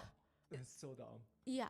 In another clip, she asks the ingenious question of, you end up pregnant, then you had sex first. Or if you were pregnant, you were taken advantage of. And what did you do to put yourself in the situation where you're being taken advantage of? Basically saying if you were being taken advantage of, why were you taken advantage of? It's your fault. In connections, mental illness does not exist, which is crazy coming from two of the more mentally ill people I've researched recently. But according to Jody, you can be addicted to mirrors. So maybe they're scared of mirrors. Maybe that's why there's no self-reflection being done here. Ruby talks about how one of her kids she believes has ADHD, but she says there is no such thing as ADHD. There is no ADHD, just extreme irresponsibility. She was choosing to be extremely irresponsible, super manipulative, and I didn't see it because she's very sweet. She doesn't yell, she doesn't pinch or hit, she's not destructive, like on the outward side. When I call her, she comes running, always with a smile. And so it was hidden from me for a very long time. And it's just that she's learned how to manipulate. She has a very effective veneer. Yeah. And as we've been holding her accountable, it's become very apparent to us, there's no attention deficit. She has agency to choose to be attentive if she wants to. There is no power. There is no deficit. There's no personality. There's no disorder. There's no that can take your agency from you. None. There's no such thing as having a disorder that robs you of your agency, ever. Netizens from pretty much everywhere that have been following the Frankie family for a while are freaking out because Ruby has finally got off the deep end. They're commenting, the things these women are saying are nonsensical. They throw around buzzwords like truth and distortion in a rambling word salad, and they never really end up saying anything at all. It's all very strange and a bit creepy. Definitely stay far away from these people. Another reads, if you listen to their advice, you will likely lose relationships with family members, and when your kids are on their own, they will likely stop talking to you because Ruby and Jody are controlling and mean-spirited. People start getting worried for Ruby Frankie's 6 kids, but even more so now. Neighbors, they see Ruby outside in her front yard. Most likely they've seen the alarming connections videos, or 10 of them, and they're waving, hi, hey, Ruby, did Kevin and Chad leave? Where did they go? We never see them. We never see their cars anymore. The neighbor says Ruby just turns to them and bluntly states, every marriage should have a separation. Could be a year, could be 5 years. The neighbor said it was very weird. Everything begins to spiral after Jody moves in to help with her haunted possessions. Quickly after, Sherry moves out. The eldest daughter moves out, also the author of the book that you should get. She moves to college, BYU. Chad is kicked out for viewing explicit materials. He's 17 when he's kicked out. He's kicked out with no support. Whoa. He has to fend for himself. He has to get a job. He has to walk a mile to school. A neighbor even offered to purchase him a car because they felt so bad.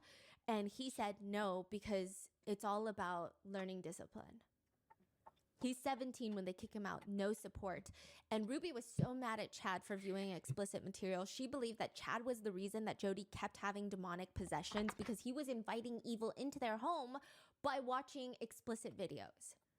Chad is kicked out around the same time that Kevin, the dad, is also kicked out. So at first, Kevin was the resident exorcist. That's what he called himself. He was helping Jody get rid of the spirits. He says, yeah, I'm fighting evil spirits. I'm casting demons out. Crazy stuff was going on.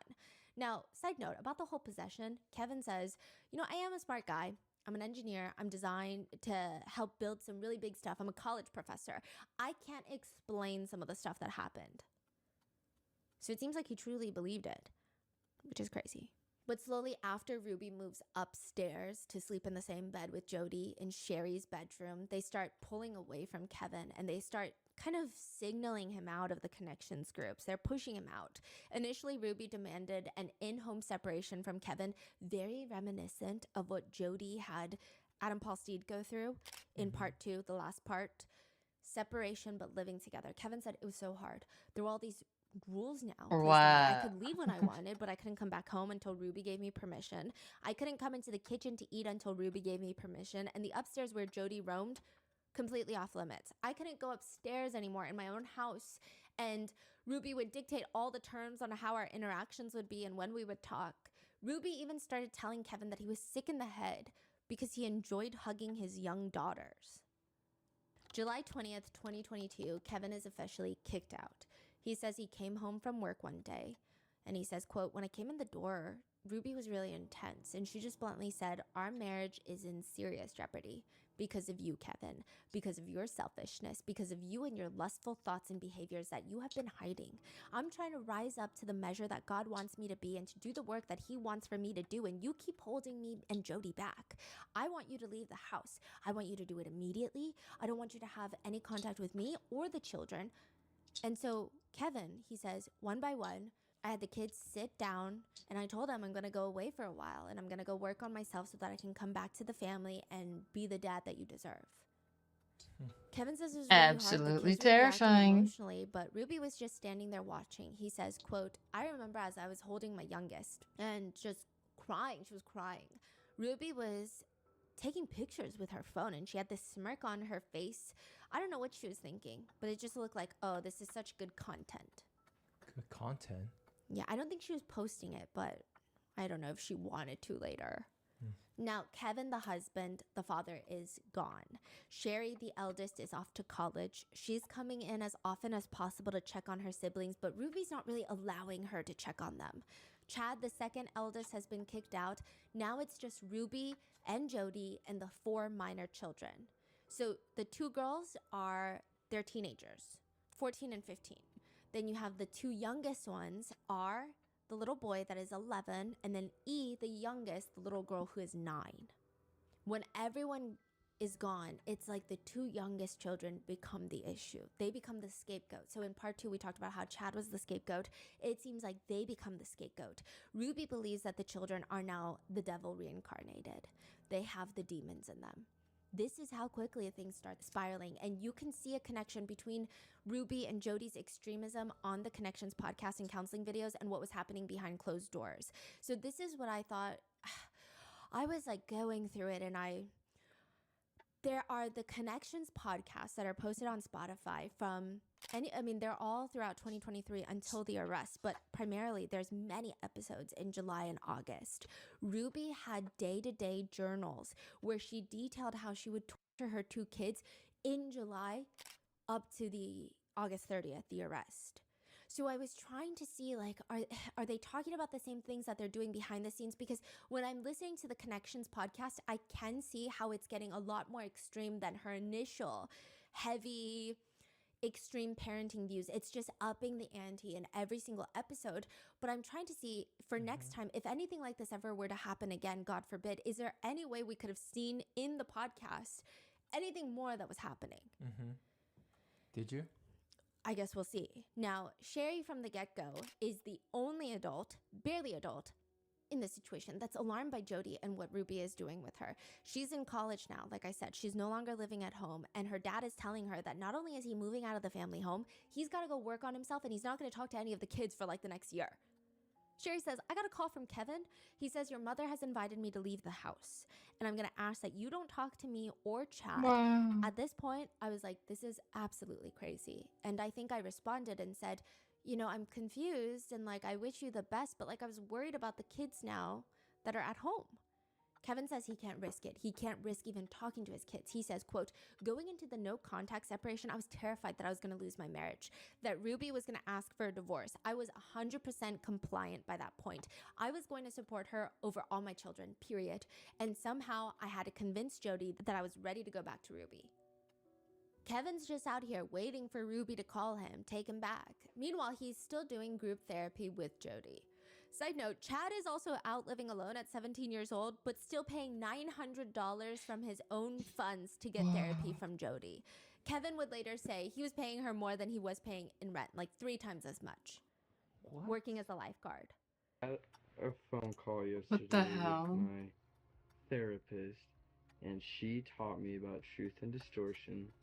Mom probably talks about Jody all the time. But I've mentioned Jody a few times. She has a podcast called Connections with an X. anyway, What did you learn? well, I learned about the 3 different types of pain.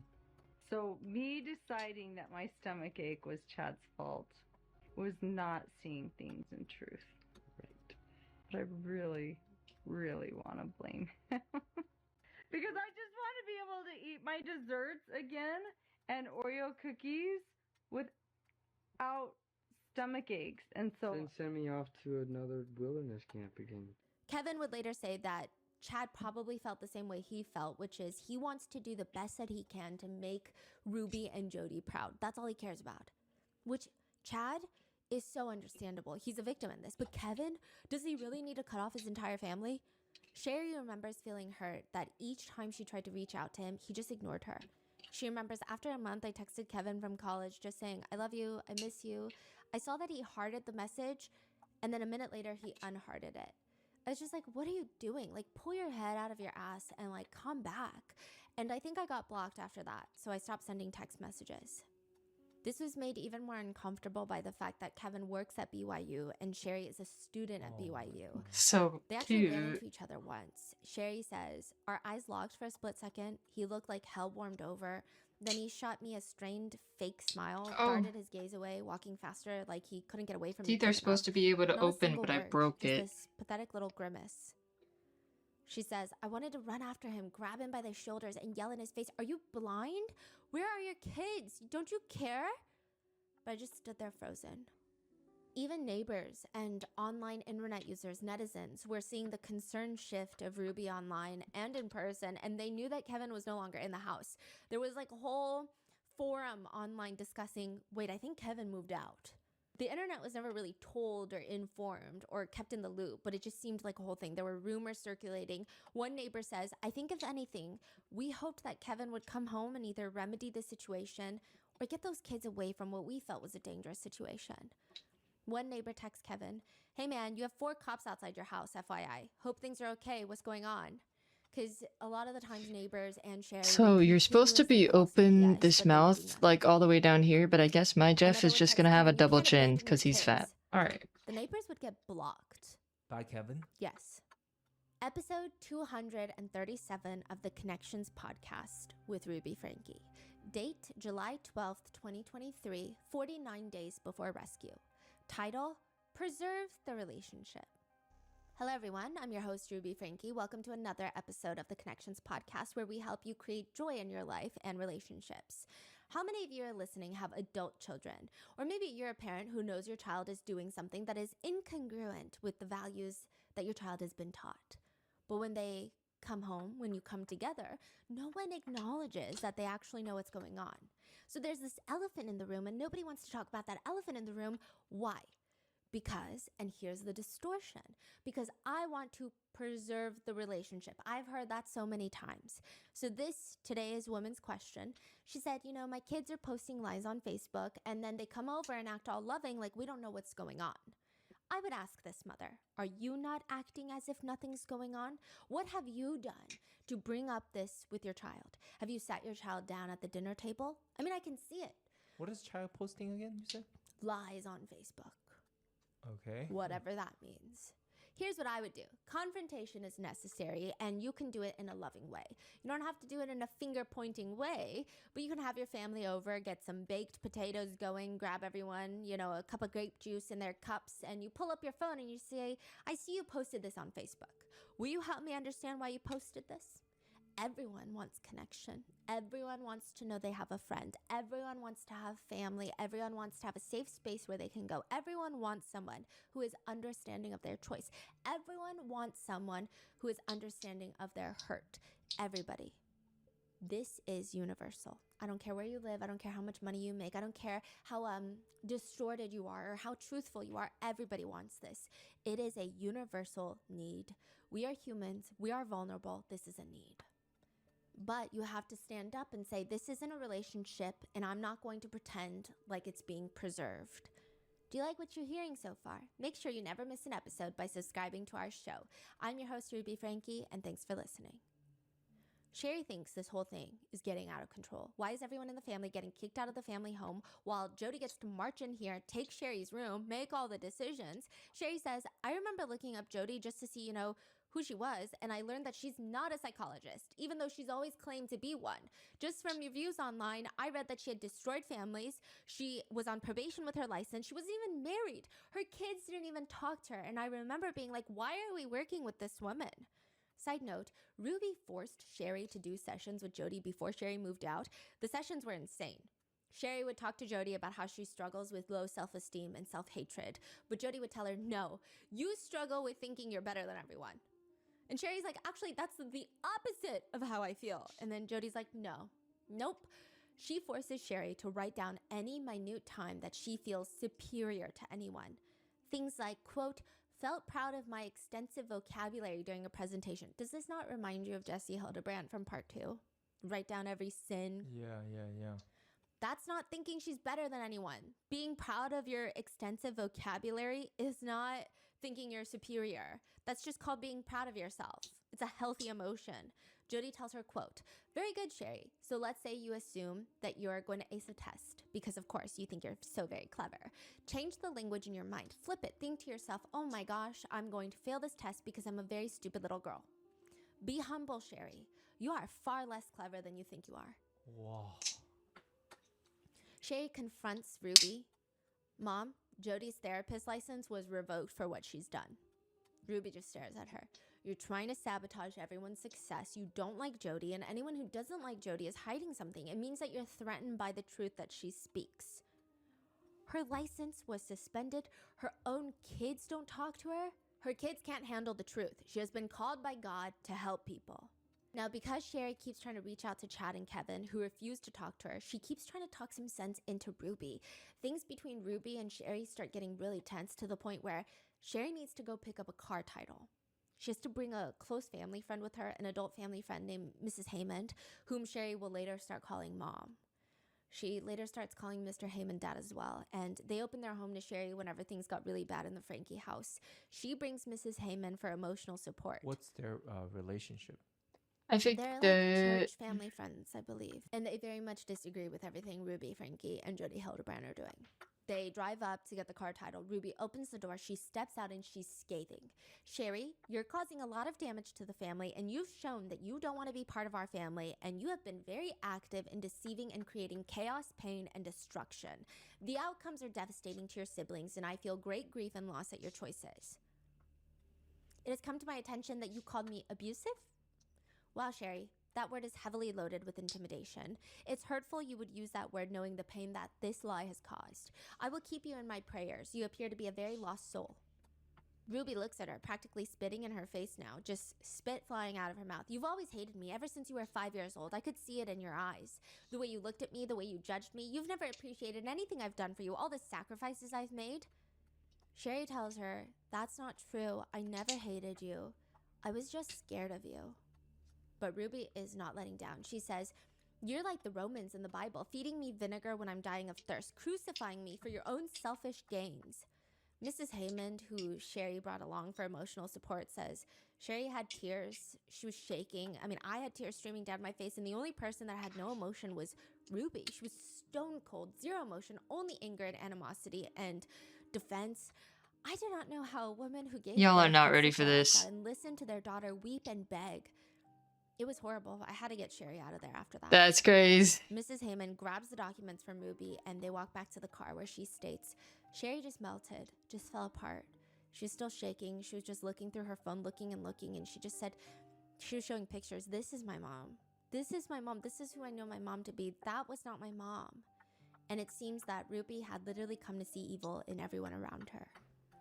And now the only people left in that house are the 4 young children. As for how a mother can so easily say things like that to their own children, this might provide insight. In another Connections video with Jody, Ruby is sitting on the couch looking like, I mean, honestly, they look like 2 moms who came to a potluck with some nasty casserole.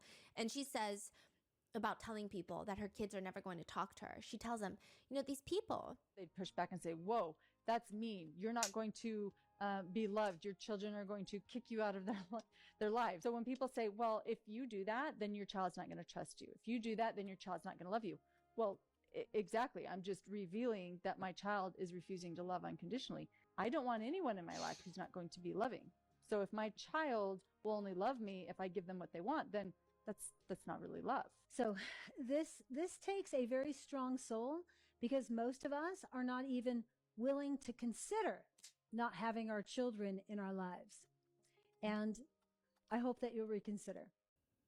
So once everybody is effectively kicked out except for the 4 youngest children, the 2 youngest teenagers, 14 and 15 years old, the teenage girls, they're mostly left in the Frankie family house where all the vlogging had occurred. They're left there. The 2 youngest are the little boy who's 11 and E, the youngest daughter who's 9. Ruby and Jody, they keep taking them to Jody Hildebrandt's isolated home in the Red Rock Mountain areas. Why is that? What are they doing there? They believe that the 2 youngest have the devil in them and they need the devil tortured out. And that's when they start enacting torture. That includes starvation until they are nothing but skin and bones. R's eventual shoulder blades are just looking like they're going to pierce through his skin. They torture the kids, forcing them to develop sores, blisters, wounds. The wounds go so deep that you can see the tissue and muscles. Ruby and Jody would directly pour cayenne pepper and honey into them to cleanse the devil out. They were beaten, tortured. They did not get access to water. They were forced to run into a cactus over and over. They were exposed to extreme heat. They were hogtied. They were forced under so much duress that they were defecating themselves. Water was restricted to the point where the kids were, quote, stealing water from the hose, which they would get punished for. And all of this is logged in Ruby's journal, where Stealing how water. she's trying to get the demons out of her youngest children. And this is all happening mainly in the basement that is Jody's torture chamber in her $5 million mansion. And while that's happening, they're still posting on their Connections podcast, giving parenting advice to other moms, and the episodes get increasingly more alarming. Episode 238 of the Connections podcast, hosted by Ruby Frankie. Date, July 22nd, 2023, 39 days before rescue. Episode title, Parable of the Pineapple. Hello everyone, I'm your host Ruby Frankie. The story I'm going to share with you has been a part of my life for many, many years, and I'm going to share it with you today. It's called The Parable of the Pineapple. This is a parable of love, of repentance, of compassion. All those words go together. Did you know that? They're synonymous. So when I was a young mom, my oldest was about 6, my son Chad was about 4, then I had this 2-year-old and I was about to have another baby. I was pregnant, I was really tired, it was the afternoon, and I needed to lay down and put my feet up for an hour. The kids had a movie on and I said, I'm gonna lay down upstairs, don't move from the couch, you have your blanket, you've gone to the bathroom, the doors are locked and bolted, I'm gonna just lay down. And they were full, they were emptied, so I thought everything's good. I said, do not, under any circumstances, go into the kitchen. Do not go into the kitchen. You stay right here and you watch this movie for an hour. I went upstairs, laid down, and an hour later I came down and the movie was still going. They're cuddled in their blankets and I thought, oh good, they did what they were told. I was so glad. So I went into the kitchen to prepare for some food. I walked in and my feet, they stuck. I'm like, my foot is stuck to the floor. As I lifted my little foot off the floor, I could hear the stickiness. I could hear it with my ears. I thought, oh my God, what is on this floor? I knelt down, I smelt it. This is pineapple juice. What in the world? How did pineapple juice get on the floor? So I called my kids over. They said, no, we don't know why the floor is sticky. There's something going on, you know? And I said, well, one of you or both of you know something and you're not telling me. Then my son showed me the fridge where there was a Tupperware of pineapple with some juice in it. He said he went into the kitchen to eat pineapple, spilt it got everywhere, but he hurried and cleaned it. He showed me how he got the paper towels and cleaned it, and I looked at him and I said, that's dishonest. So I proceeded to tell him the truth. And here's why he's being dishonest. Because his confession came as I was pulling it out of him. Honesty doesn't require anyone on the other side pulling the facts out of you. Honesty is, I'm going to present myself without any force behind me. It's going to be my drive by internal motivation to be connected with God. You cannot manipulate someone into being honest. You cannot manipulate someone into being truthful. So I, 9 months pregnant, cleaned the kitchen with my son for hours that day. I said, look, you have your mother who is about to give birth on her hands and knees cleaning up the mess when she should have been resting in bed. And instead, I'm on all fours cleaning up now, something that you did and lied about. My motive was to invite my child to have empathy, to have love, and to have a desire to repent.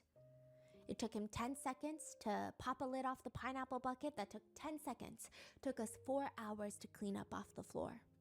There will be people who will say that's mean, that's over the top, my goodness, that's a bit harsh. Maybe, just maybe, if I make this a visceral experience, he will remember this and he will take it with him when he's older. Maybe when he's older and he's with a young woman and he wants to take something from her. Is she talking about SA? He will remember, oh, I remember how sticky and how much work it was to clean up after taking something I shouldn't have. I don't want to do that.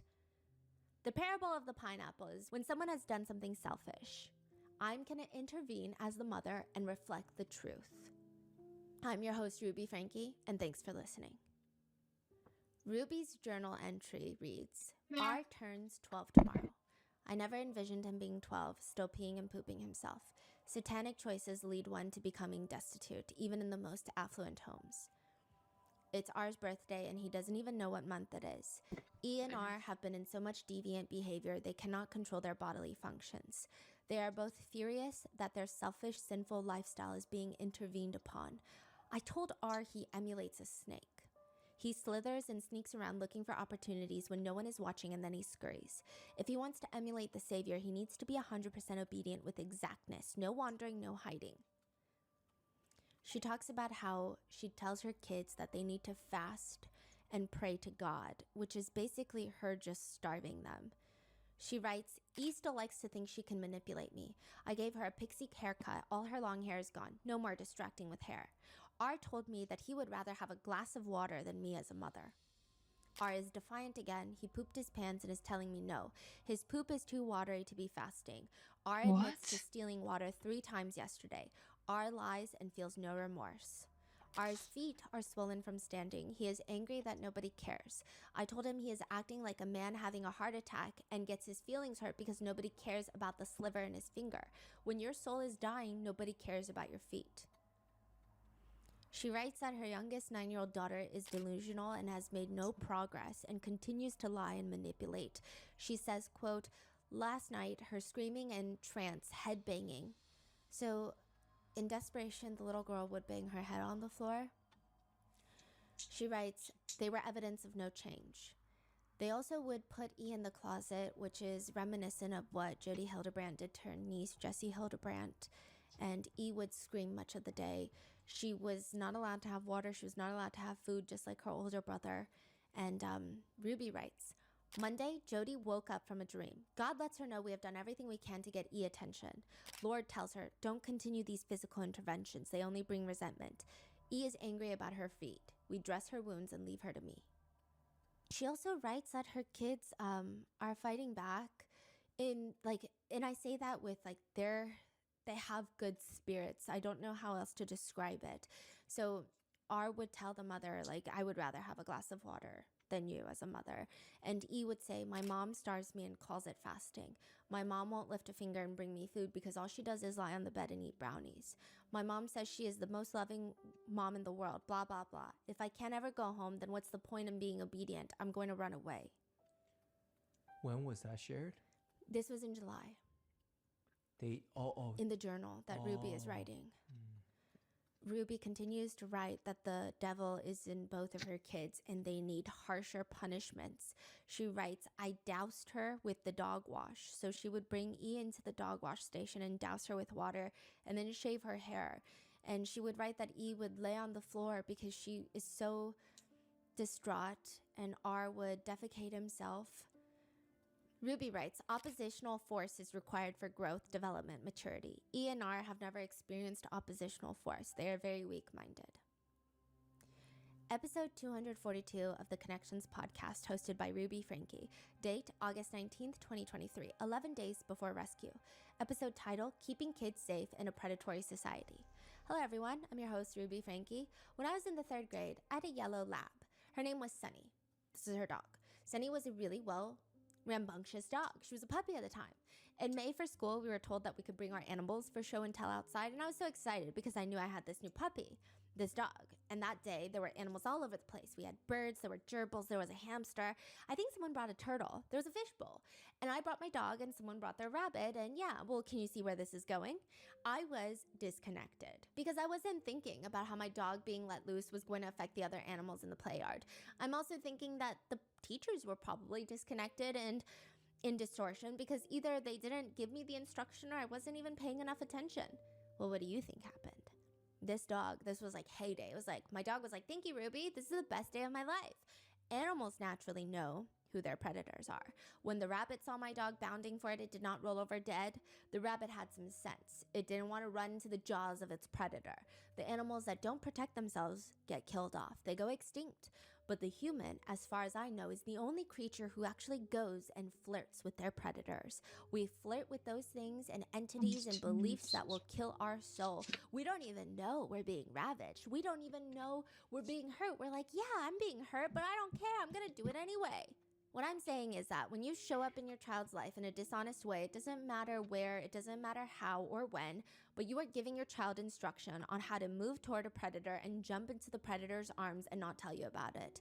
Children need love, and you can't do it when you are moving towards your predator.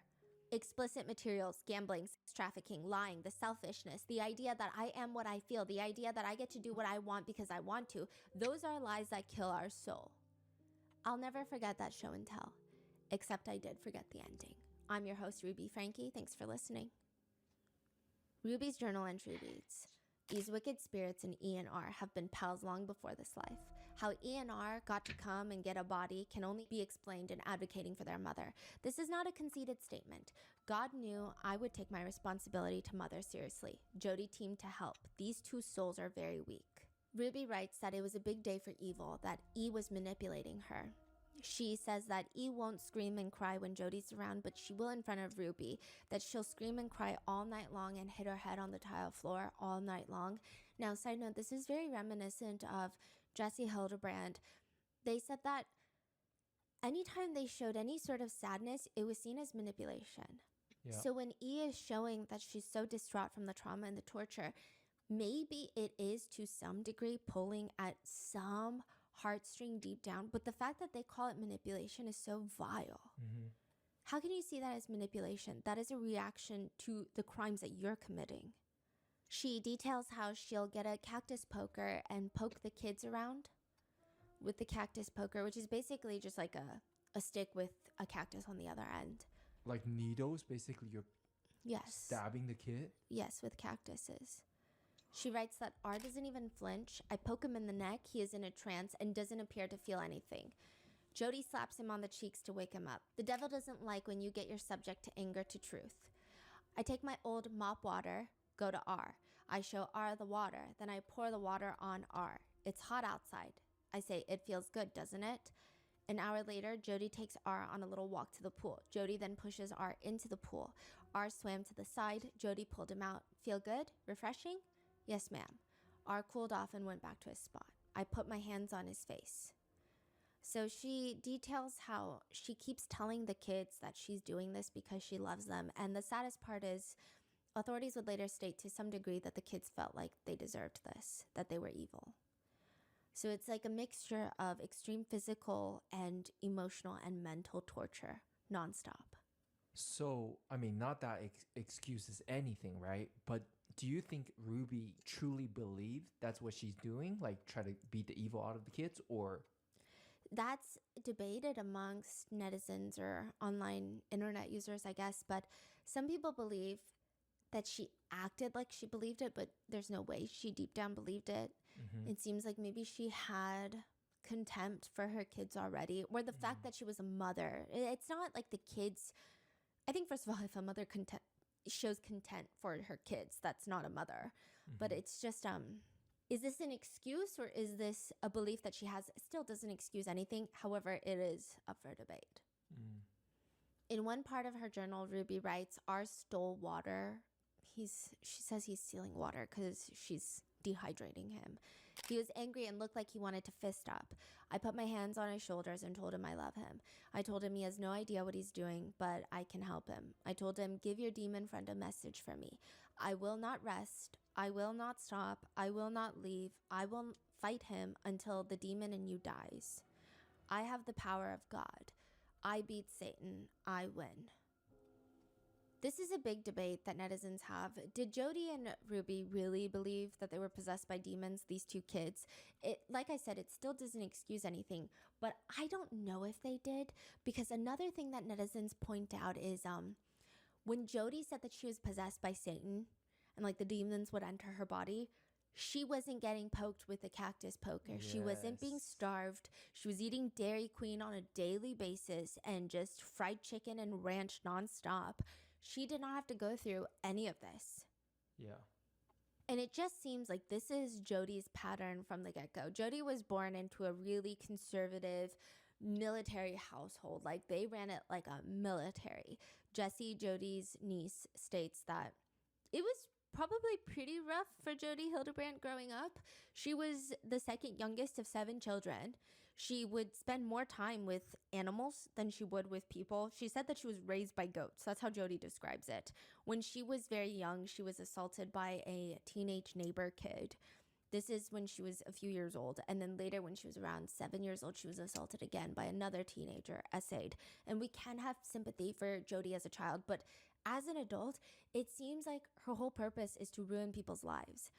Jessie remembers hearing a story from their family of Jody had an issue with a teacher growing up. It's like Jody made it her life's mission to ruin this teacher's entire career in life. Eventually, Jody gets married, has 2 kids. She was married for about 1.5 years. She was actually pregnant with her second child when the divorce proceedings began. It was agreed upon by people who knew Jody that the divorce was dragged out for years because Jody, more or less, wanted to destroy her ex-husband through the legal system and run this man into the ground and tap dance on his ashes, which sounds like something Jody would do.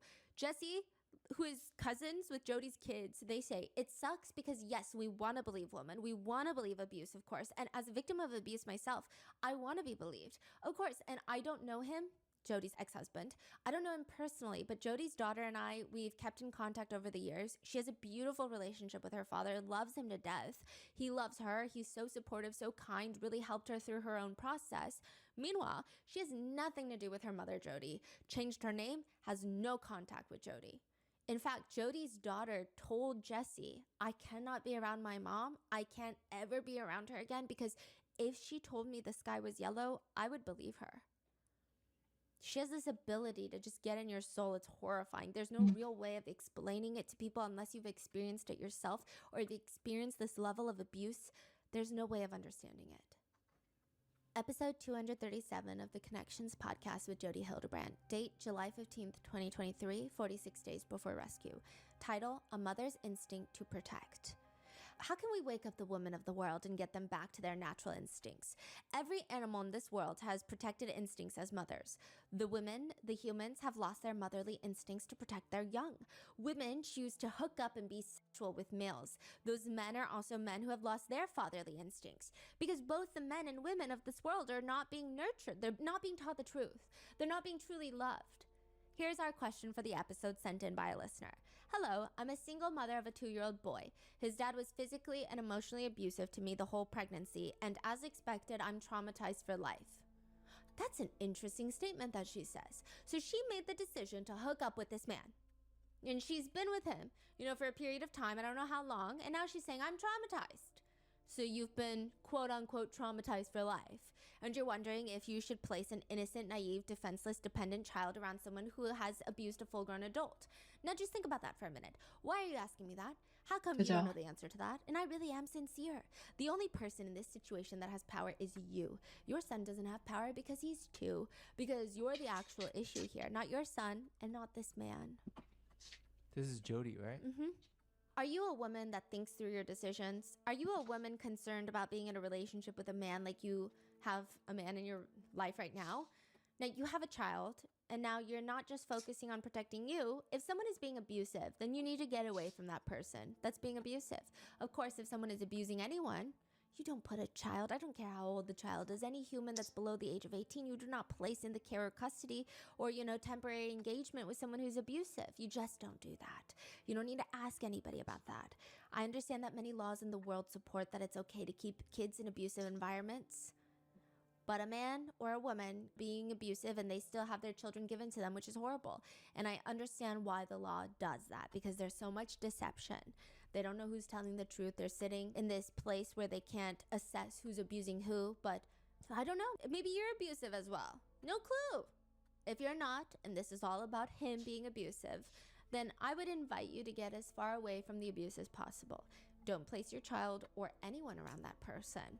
I would not put myself around anyone who's abusive.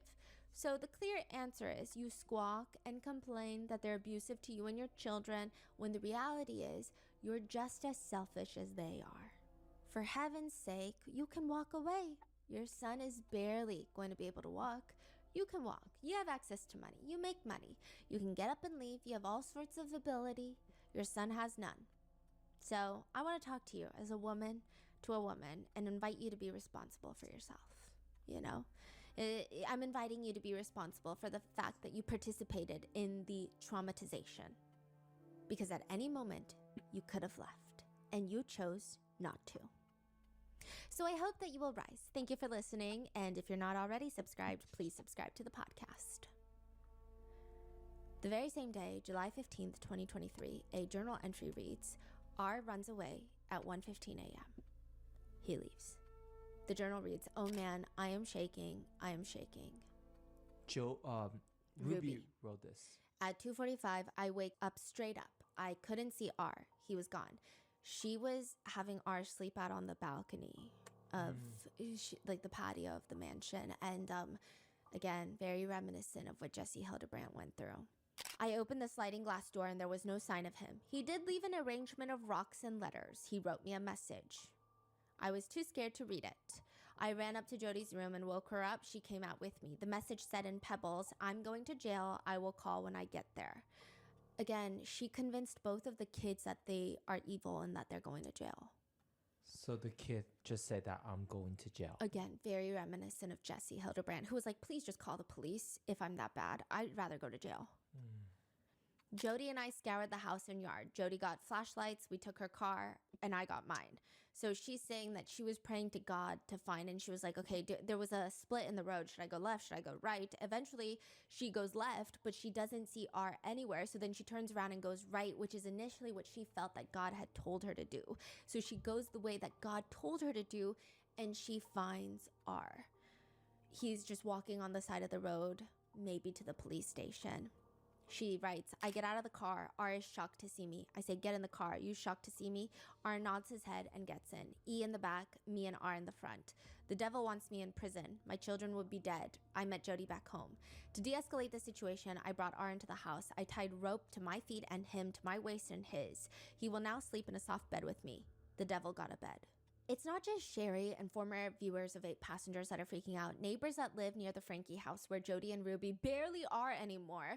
They just have left the 2 teenage daughters home alone for days, and they disappear for days. Sometimes neighbors said that they would drive past the Frankie home and they would see children inside, and they would just see these little kids' faces peering out the window, and hours later they would drive again, same faces peering out the window. And they don't know what to do. CPS won't do anything. They knock on the door. Nobody answers, even though they know the kids are home. It's likely Ruby and Jody threatened them with all sorts of things if they were to open the door. So now all the neighbors do, and all they can resort to, is leaving food at the front door. Just in case. That's wild. Episode 240 of the Connections podcast, hosted by Ruby Frankie, August 5th, 2023, 25 days before rescue. Episode title, Distorted Boredom. Hello everyone, I'm your host Ruby Frankie. One thing all humans desire is to be connected with other people. I enjoy running into people. I saw someone today that I haven't seen in quite some time and it was exciting to see them. All of us want friendship, all of us want to feel interested, and we want others to be interested in us. And when I go into a space where I'm not being connected or stimulated, I can choose if I go into creativity or if I go into boredom. I ran into this person, now I came home and now I'm sitting and I have space and I don't have time to go anywhere. Now I have a choice. I can choose to say, oh, this feels really good. I have a moment to catch my breath. Or I can feel nervous. I don't have anything to do. I feel nervous. If I have downtime, I feel nervous. It's a choice. Boredom is a choice, and boredom is a sense of entitlement. Children get bored, they are living in distortion. If my child is getting more aggressive and saying, that's not good enough for me, I'm entitled to something more stimulating. No, you need to arouse me in the way that I like. I'm not talking sexual, I'm talking everybody has a body, everybody has thoughts. We like to be aroused in a way that is stimulating. Boredom is distorted. Little by little, if I become full of distortion, I'm numb. I have apathy for myself. I have apathy towards others. I really am using other people to make me feel something. If you are a mother and you have children who are bored, I hope you'll share this podcast with your children. Ruby's journal reads, the world we live in today does not support children being uncomfortable. The adults are uncomfortable with children being uncomfortable, and so children are comforted, entertained, distracted from the need to confess and change. Stripping down a child's world to the basics of beans and rice and hard work is considered abuse, and it's not. It's necessary for a child. Ruby and Jody are so concerned that when a child is bored, bad things happen. Meanwhile, they themselves are so bored and so evil, they start rationalizing and coming up with the most sinister torture plans in their minds. They even find stories to justify their torture. Ruby's journal reads, if you That can engage is a a shark. weak-minded soul in a physical activity of obedience, Or a you can very begin to specific break one. the bond Satan makes with the weak. She says children need farm work, lifting boxes, exerting energy, exercises, jump rope, milking cows, weeding a garden, digging trenches. Satan cannot go where there is good. Begin doing good and sweating for good. They start complaining in the journals that the problem for the two kids is that all the hard labor that they force the two 11 and 9-year-old to do does not have meaning. They're just doing it for pure torture. And they feel like that's not good enough. They would force E to carry these heavy boxes of books up and down the stairs, and she's malnourished, she's dehydrated. She would slip and fall, and Ruby would detail how she believes that this is pure manipulation, that she's doing this on purpose because she's evil, because Satan is here. She would shave their heads, she would throw them in the dog wash, she would force them back into work. She also talks about how R was sitting in the shade, and she asked, what do you want? He said, I just want different foods and a soft bed. She said, why don't you ask Satan? Do you think Satan will give you those things? No. Why not? Because he doesn't have the power. Now, why would you serve a God who has no power to your desires? Dumb.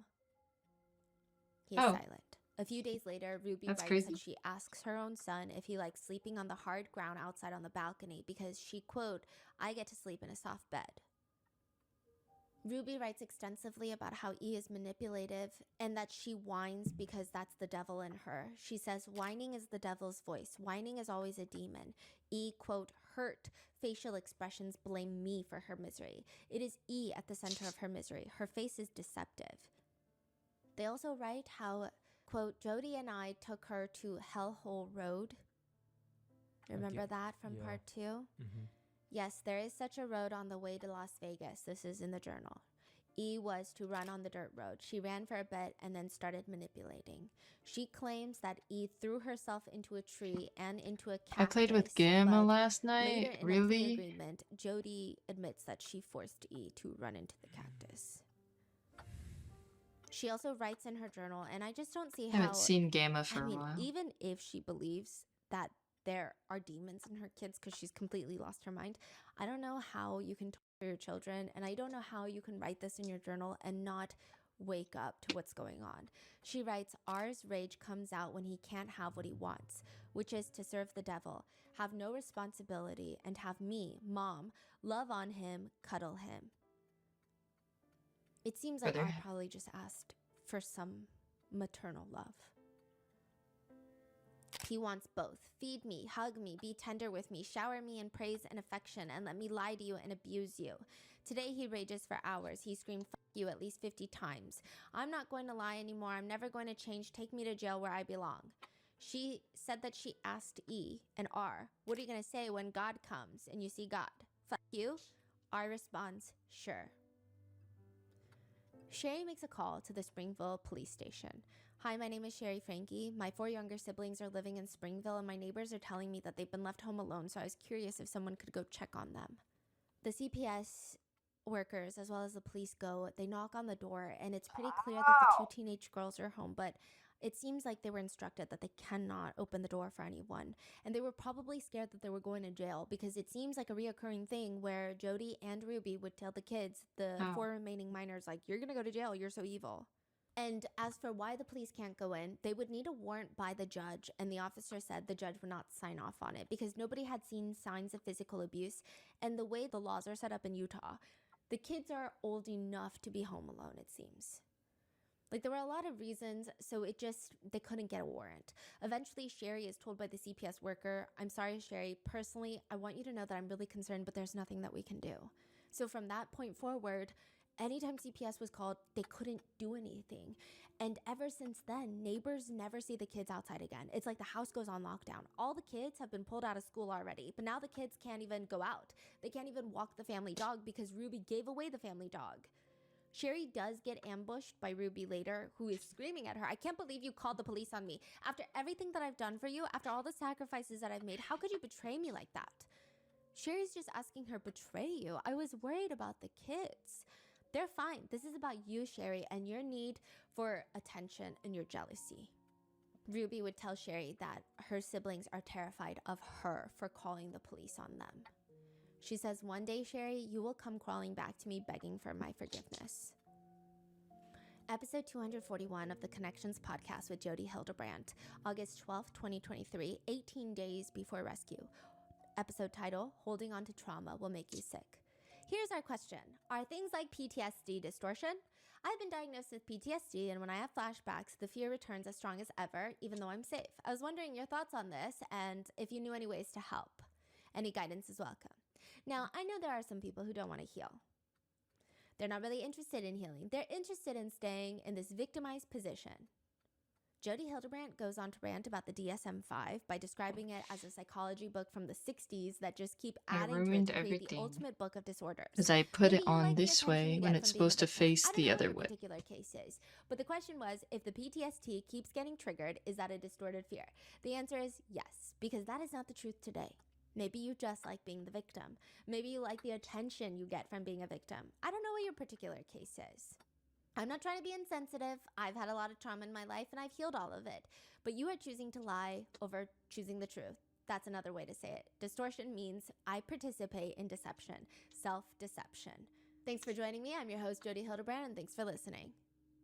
According to Jody, holding on to trauma is staying in a state of self-deception, distortion. A synonym would be delusional, but it appears only Ruby and Jody are delusional. Ruby writes in her journal that when E is outside, forced to stand on like the pavement with nothing on her feet, just scalding blisters on the soles of her feet, she's getting burned by the sun, she would say, you know, hell is much hotter and God is going to burn the wicked. So either you start getting used to it or start changing. E would look Ruby in the face and tell her, I don't really believe that's going to happen. She writes, we need to wake the child up to the state of reality, show them where they really are, the pit of hell. The hope was that they would choose to go to God for forgiveness, to admit their awful state. Instead, they wanted to lie to themselves that what they did wasn't bad, that they were the victims, that me and Jody are the prosecutors, that burning in hell isn't real, and that God doesn't even exist. So she writes, like the kids are not delusional. They are. Episode 243 of the Connections podcast with Jody Hildebrand. Date, August 26, 2023, 4 days before rescue. Episode title, Speaking the Truth About Death. The truth is, people die. And some people die as they're older. Some people die by accident. Some people die when they just take their very first breath. Death is part of life. It doesn't have to be this horrible, terrible experience. It can be sad and you'll miss them for a second, but it can also be a pleasant experience where you get to celebrate life. It's just a part of this movement called life and everyone goes through it. And so you can help your children see all the different facets of death and be grateful for that. Death is always a hard thing. Some people who are dying, they're afraid, they don't know what to do, and some people are excited about dying. I've watched people go different ways. Some people are terrified, some people can't wait to get out of their bodies. And it doesn't have to be a terrifying thing. You know, thank you very much. Thanks so much for Yay. listening to the Connections podcast today. Share this podcast with your family and friends. And if you have not already subscribed, please subscribe to the podcast. There are a large group of people online that believe that the two kids, had they not have been saved, had that little boy not saved himself and his sisters, that it was only likely or plausible that Jody and Ruby were ramping up that would end up with the kids being dead. It's a really grim theory, but one that is not completely out of the realm of possibility, because Ruby and Jody were planning on selling the Utah $5 million mansion that's already quite isolated. They wanted to use that money to buy a giant plot of land out in Arizona, where they were going to fix the kids for good, as evidenced by the journal. It's likely, had that happened, nobody would have seen the kids again. Ruby writes about finding property in Arizona. She writes, "They don't know that Jody is selling her home," talking about the kids, "this priceless canyon gem, so that she can purchase land where these two can work. Jody has been looking for property with cactus, and it feels more eminent these days to get the children to open land. It's a spiritual matter. Their souls are on the line. We decided that the escalation of the kids is not manageable here." Now, there is another segment of the journal where Ruby talks about sedating R. There are arguments over if sedating just means hypnosis, if she means sedating them with like allergy medications such as Benadryl. It's kind of up in the air, but it reads, "I know that in order to keep my son, I will need to put him back under sedation. I unhooked him from all the bells and whistles and asked him to breathe and thrive on his own, and he went into arrest and stress. Back to sedation we go. The demon is still here, and I purposely put R back into a slumber, hibernate. To watch R go into the awful state of compliance, knowing that demon he harbors in his heart is so sick, like stitching up a patient, knowing you didn't get all the cancer out, and knowing it's only a matter of time before your patient kills over." Another journal entry scathingly reads, "We need land. The spirit told Jody very clearly, don't let these kids' choices ruin your life. We have work to do. You can force repentance." They were looking for a 500-acre property in the middle of nowhere in Arizona. Netizens speculate grimly that the kids could have died there. Ruby writes in her journal, quote, "Jody sent me a text. I found the land. The devil does not want us to take R and E out of society. He did not want Jody finding this property. Oh, how good the Lord is to those who risk everything to follow him. The hosts of heaven are on our side. My children will never know the sacrifices and lives put on the line to offer a chance for their salvation." That is it for part 3 of the Ruby Frankie case. Stay tuned for part 4, the final part, where we go over the arrests, jailhouse calls, and all the conspiracy. Bada bing, bada boom. The best part, It's not exactly where hopefully. you want to spend a lot of your free time, especially if you don't have loved ones buried inside the cemetery. It is kind of odd when you think about these two middle-aged women sitting in their AC blasting car just staring out into this cemetery in Utah. Ruby thinks there's a plan for everything. This is to teach Ruby Frankie's 2 youngest children a lesson. Go barefoot in the scorching hot heat pavement of the cemetery. Pick up every single bit of weed, brush, cactus, thorn, broken glass, trash inside the cemetery for 5 hours. No shade, no food, and definitely no water. Ow. The youngest, the little 9-year-old girl, screams for another family, for water, for food, care, love. But Ruby and Jody, they know this is all manipulation. That's the plan, okay? This is what they've been doing until one day a woman stops to watch them. This woman starts taking pictures of them. She's taking videos right now, right? Ruby turns to her kids and tells them to shield their faces from the picture while they continue to pull the weeds. But after about 15 minutes of this woman just watching Ruby, forcing her kids to pull weeds at the cemetery, the woman approaches them. "What are you doing here? This isn't your land. This is a reservation and you are trespassing. How would you feel if I came around and started poking around your cemeteries? What are you stealing here?" And Ruby writes in her journal, "Nothing. We're weeding. We're picking up trash, weeds, and broken glass. You can see for yourself. Leave. Get off our land. This is a reservation," meaning it's literally reserved for indigenous people. It's not enough for you guys to come and take all of our land. Now you want more? Now you want our cemeteries too? What is wrong with you? You weren't raised right. So much disrespect. What are you doing in our cemetery? I mean, no disrespect. We're honoring your people. Ruby later states that it was not worth the fight. She collects her kids and gets in the car. This graveyard torture will have to stop for the time being. She and Jody Hildebrandt will just have to think of a new way to get the devil out of Ruby's 2 youngest children. Ruby writes in her journal, I told E, the youngest daughter, I told her that she invited evil, that you created this evil. But the good news is, because you created it, you can destroy this. The truth is, E did not start this. She did not create this. She did not invite evil into their home. But August 30th, 2023, they will be sent away. This is the final part of Ruby Franke and Jody Hildebrandt, and how both of them were arrested and their new accusations from jail, a new lawsuit that's hit them in jail, and how there might be a third person, a third woman that people think should be arrested along with them.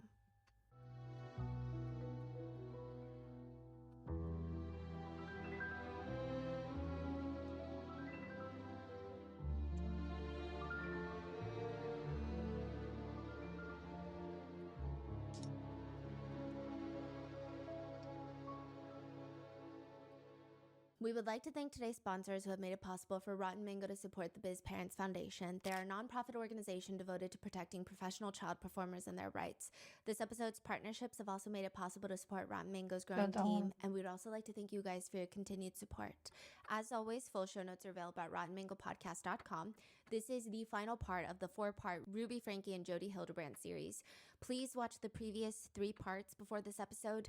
In part 1, we went over Ruby Franke's YouTube channel, her entire online, I want to say cancellation because they're not actual legal charges against her, but it was, I mean, the whole world believed that she was abusing her 6 children behind the scenes. And then in part 2, we went over Jody Hildebrandt and the people that have accused her of ruining their lives. It seems like she has a tendency and a deep yearning to want to ruin people's marriages. In part 3, we went over Jody and Ruby joining forces to create the Connections business. Well, Ruby joins Connections, which is Jody Hildebrandt's life counseling business. And the 2 of them, they decide they're going to just dominate the podcast world with their ill-advised, ill-recorded, not-so-great podcast, giving other parents some of the most abusive parenting advice that you could probably find on the internet.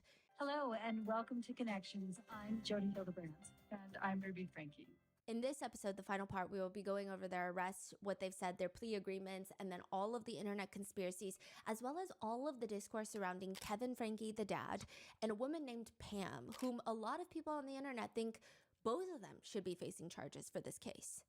We will be referring to the eldest children, Sherry and Chad, by their names. They are adults and they have publicly spoken out about this case. Sherry also has a phenomenal book. It's called The House of My Mother. Please go buy a copy. Please go buy 30 copies. I think it is a book everyone should read, especially when it pertains to family vlogging. There is just so much in there that gives you a very vulnerable but also visceral look into what it would be like to be the child of a family vlogger. Hi, I'm Sherry Franke, the author and narrator of The House of My Mother. I was inspired to share my story in this audiobook just because this is the first time in my life that I can share my story in my own words and take back that power. Now, the 4 youngest Franke kids will be just referred to by their first initial of their names, regardless of if their names are publicly out there already. There are graphic descriptions of food restrictions, CA, CSA, religious abuse, therapy abuse, neglect, and details of injuries. So with that being said, let's get started. Clark and Debbie are not expecting anyone when the door rings. Answer the door right now, but if you'd like to leave a message, you can do it now. They're older. I mean, they don't move as quickly as they used to. And by the time that they get out there, they can barely make out this figure it's a tiny figure. Near the door, whoever was knocking was almost walking all the way away. Yes. Hi, I was just wondering if you could do 2 favors. They swing the door open, they see a little 12-year-old boy, and within a minute or 2, they are on the phone with 911. 911, the address of your emergency. Okay, and the phone number you're calling from. Tell me exactly what's happened. I just had a 12-year-old boy show up here at my front door asking for help. And he's said he just came from a neighbor's house, and we know there's been problems at this neighbor's house. He's emaciated, he's got tape around his legs, he's hungry, and he's thirsty. Okay. He has duct tape around each ankle. Yeah, there's sores around him. I think there's a good chance he's been...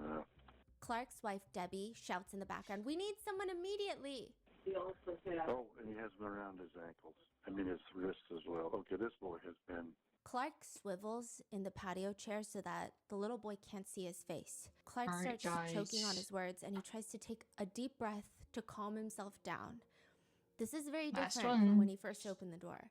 When he first opened the door, he didn't understand the situation. And when the little boy asked for a favor, he had asked the little boy, Well, what are they? Taking me to the nearest police station. Well, actually, just one's fine. but now seeing what's happened to him, he's getting emotional. He can't even talk on the phone to 911.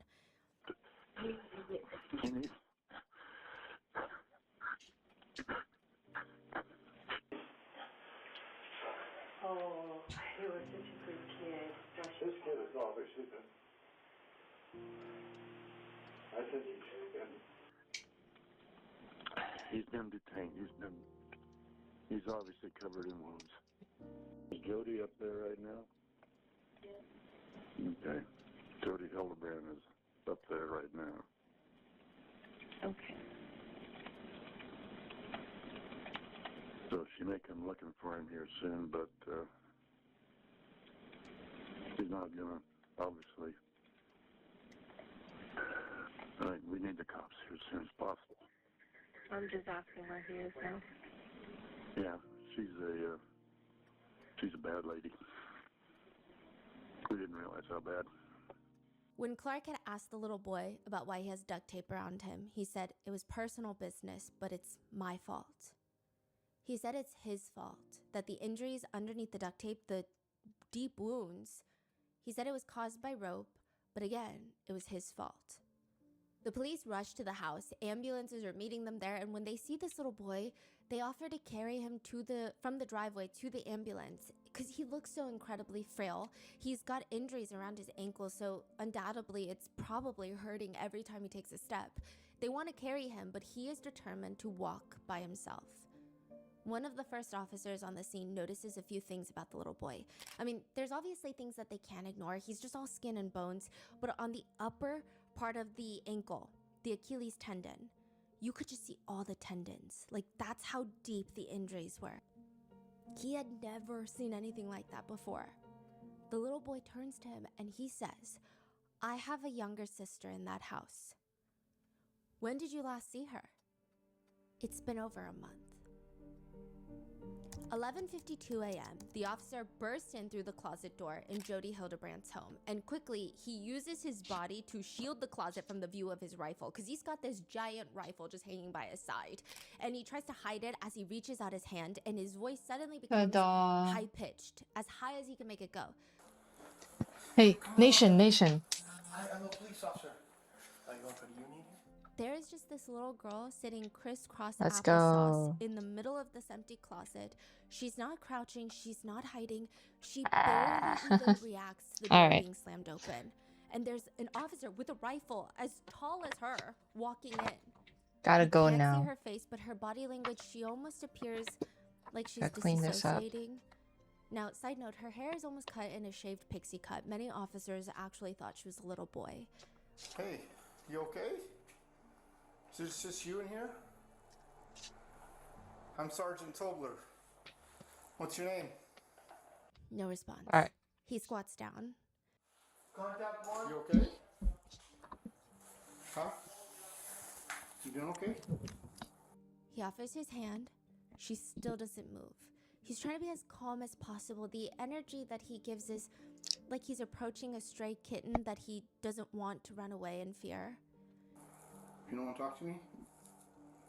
Yeah, that's okay. Can you come with me though? We got Jody out here. You know Jody? Moo is She's outside streaming. with us. I'm gonna read her. You take your time, but I'm.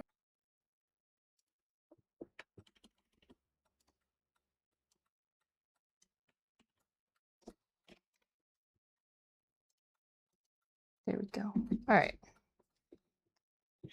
Bye guys, thanks for staying for the completion of my Jeff and the Batmobile. Yippee. School ball. I'll see you guys later. Have a great rest of your day or night. I'll see you tomorrow.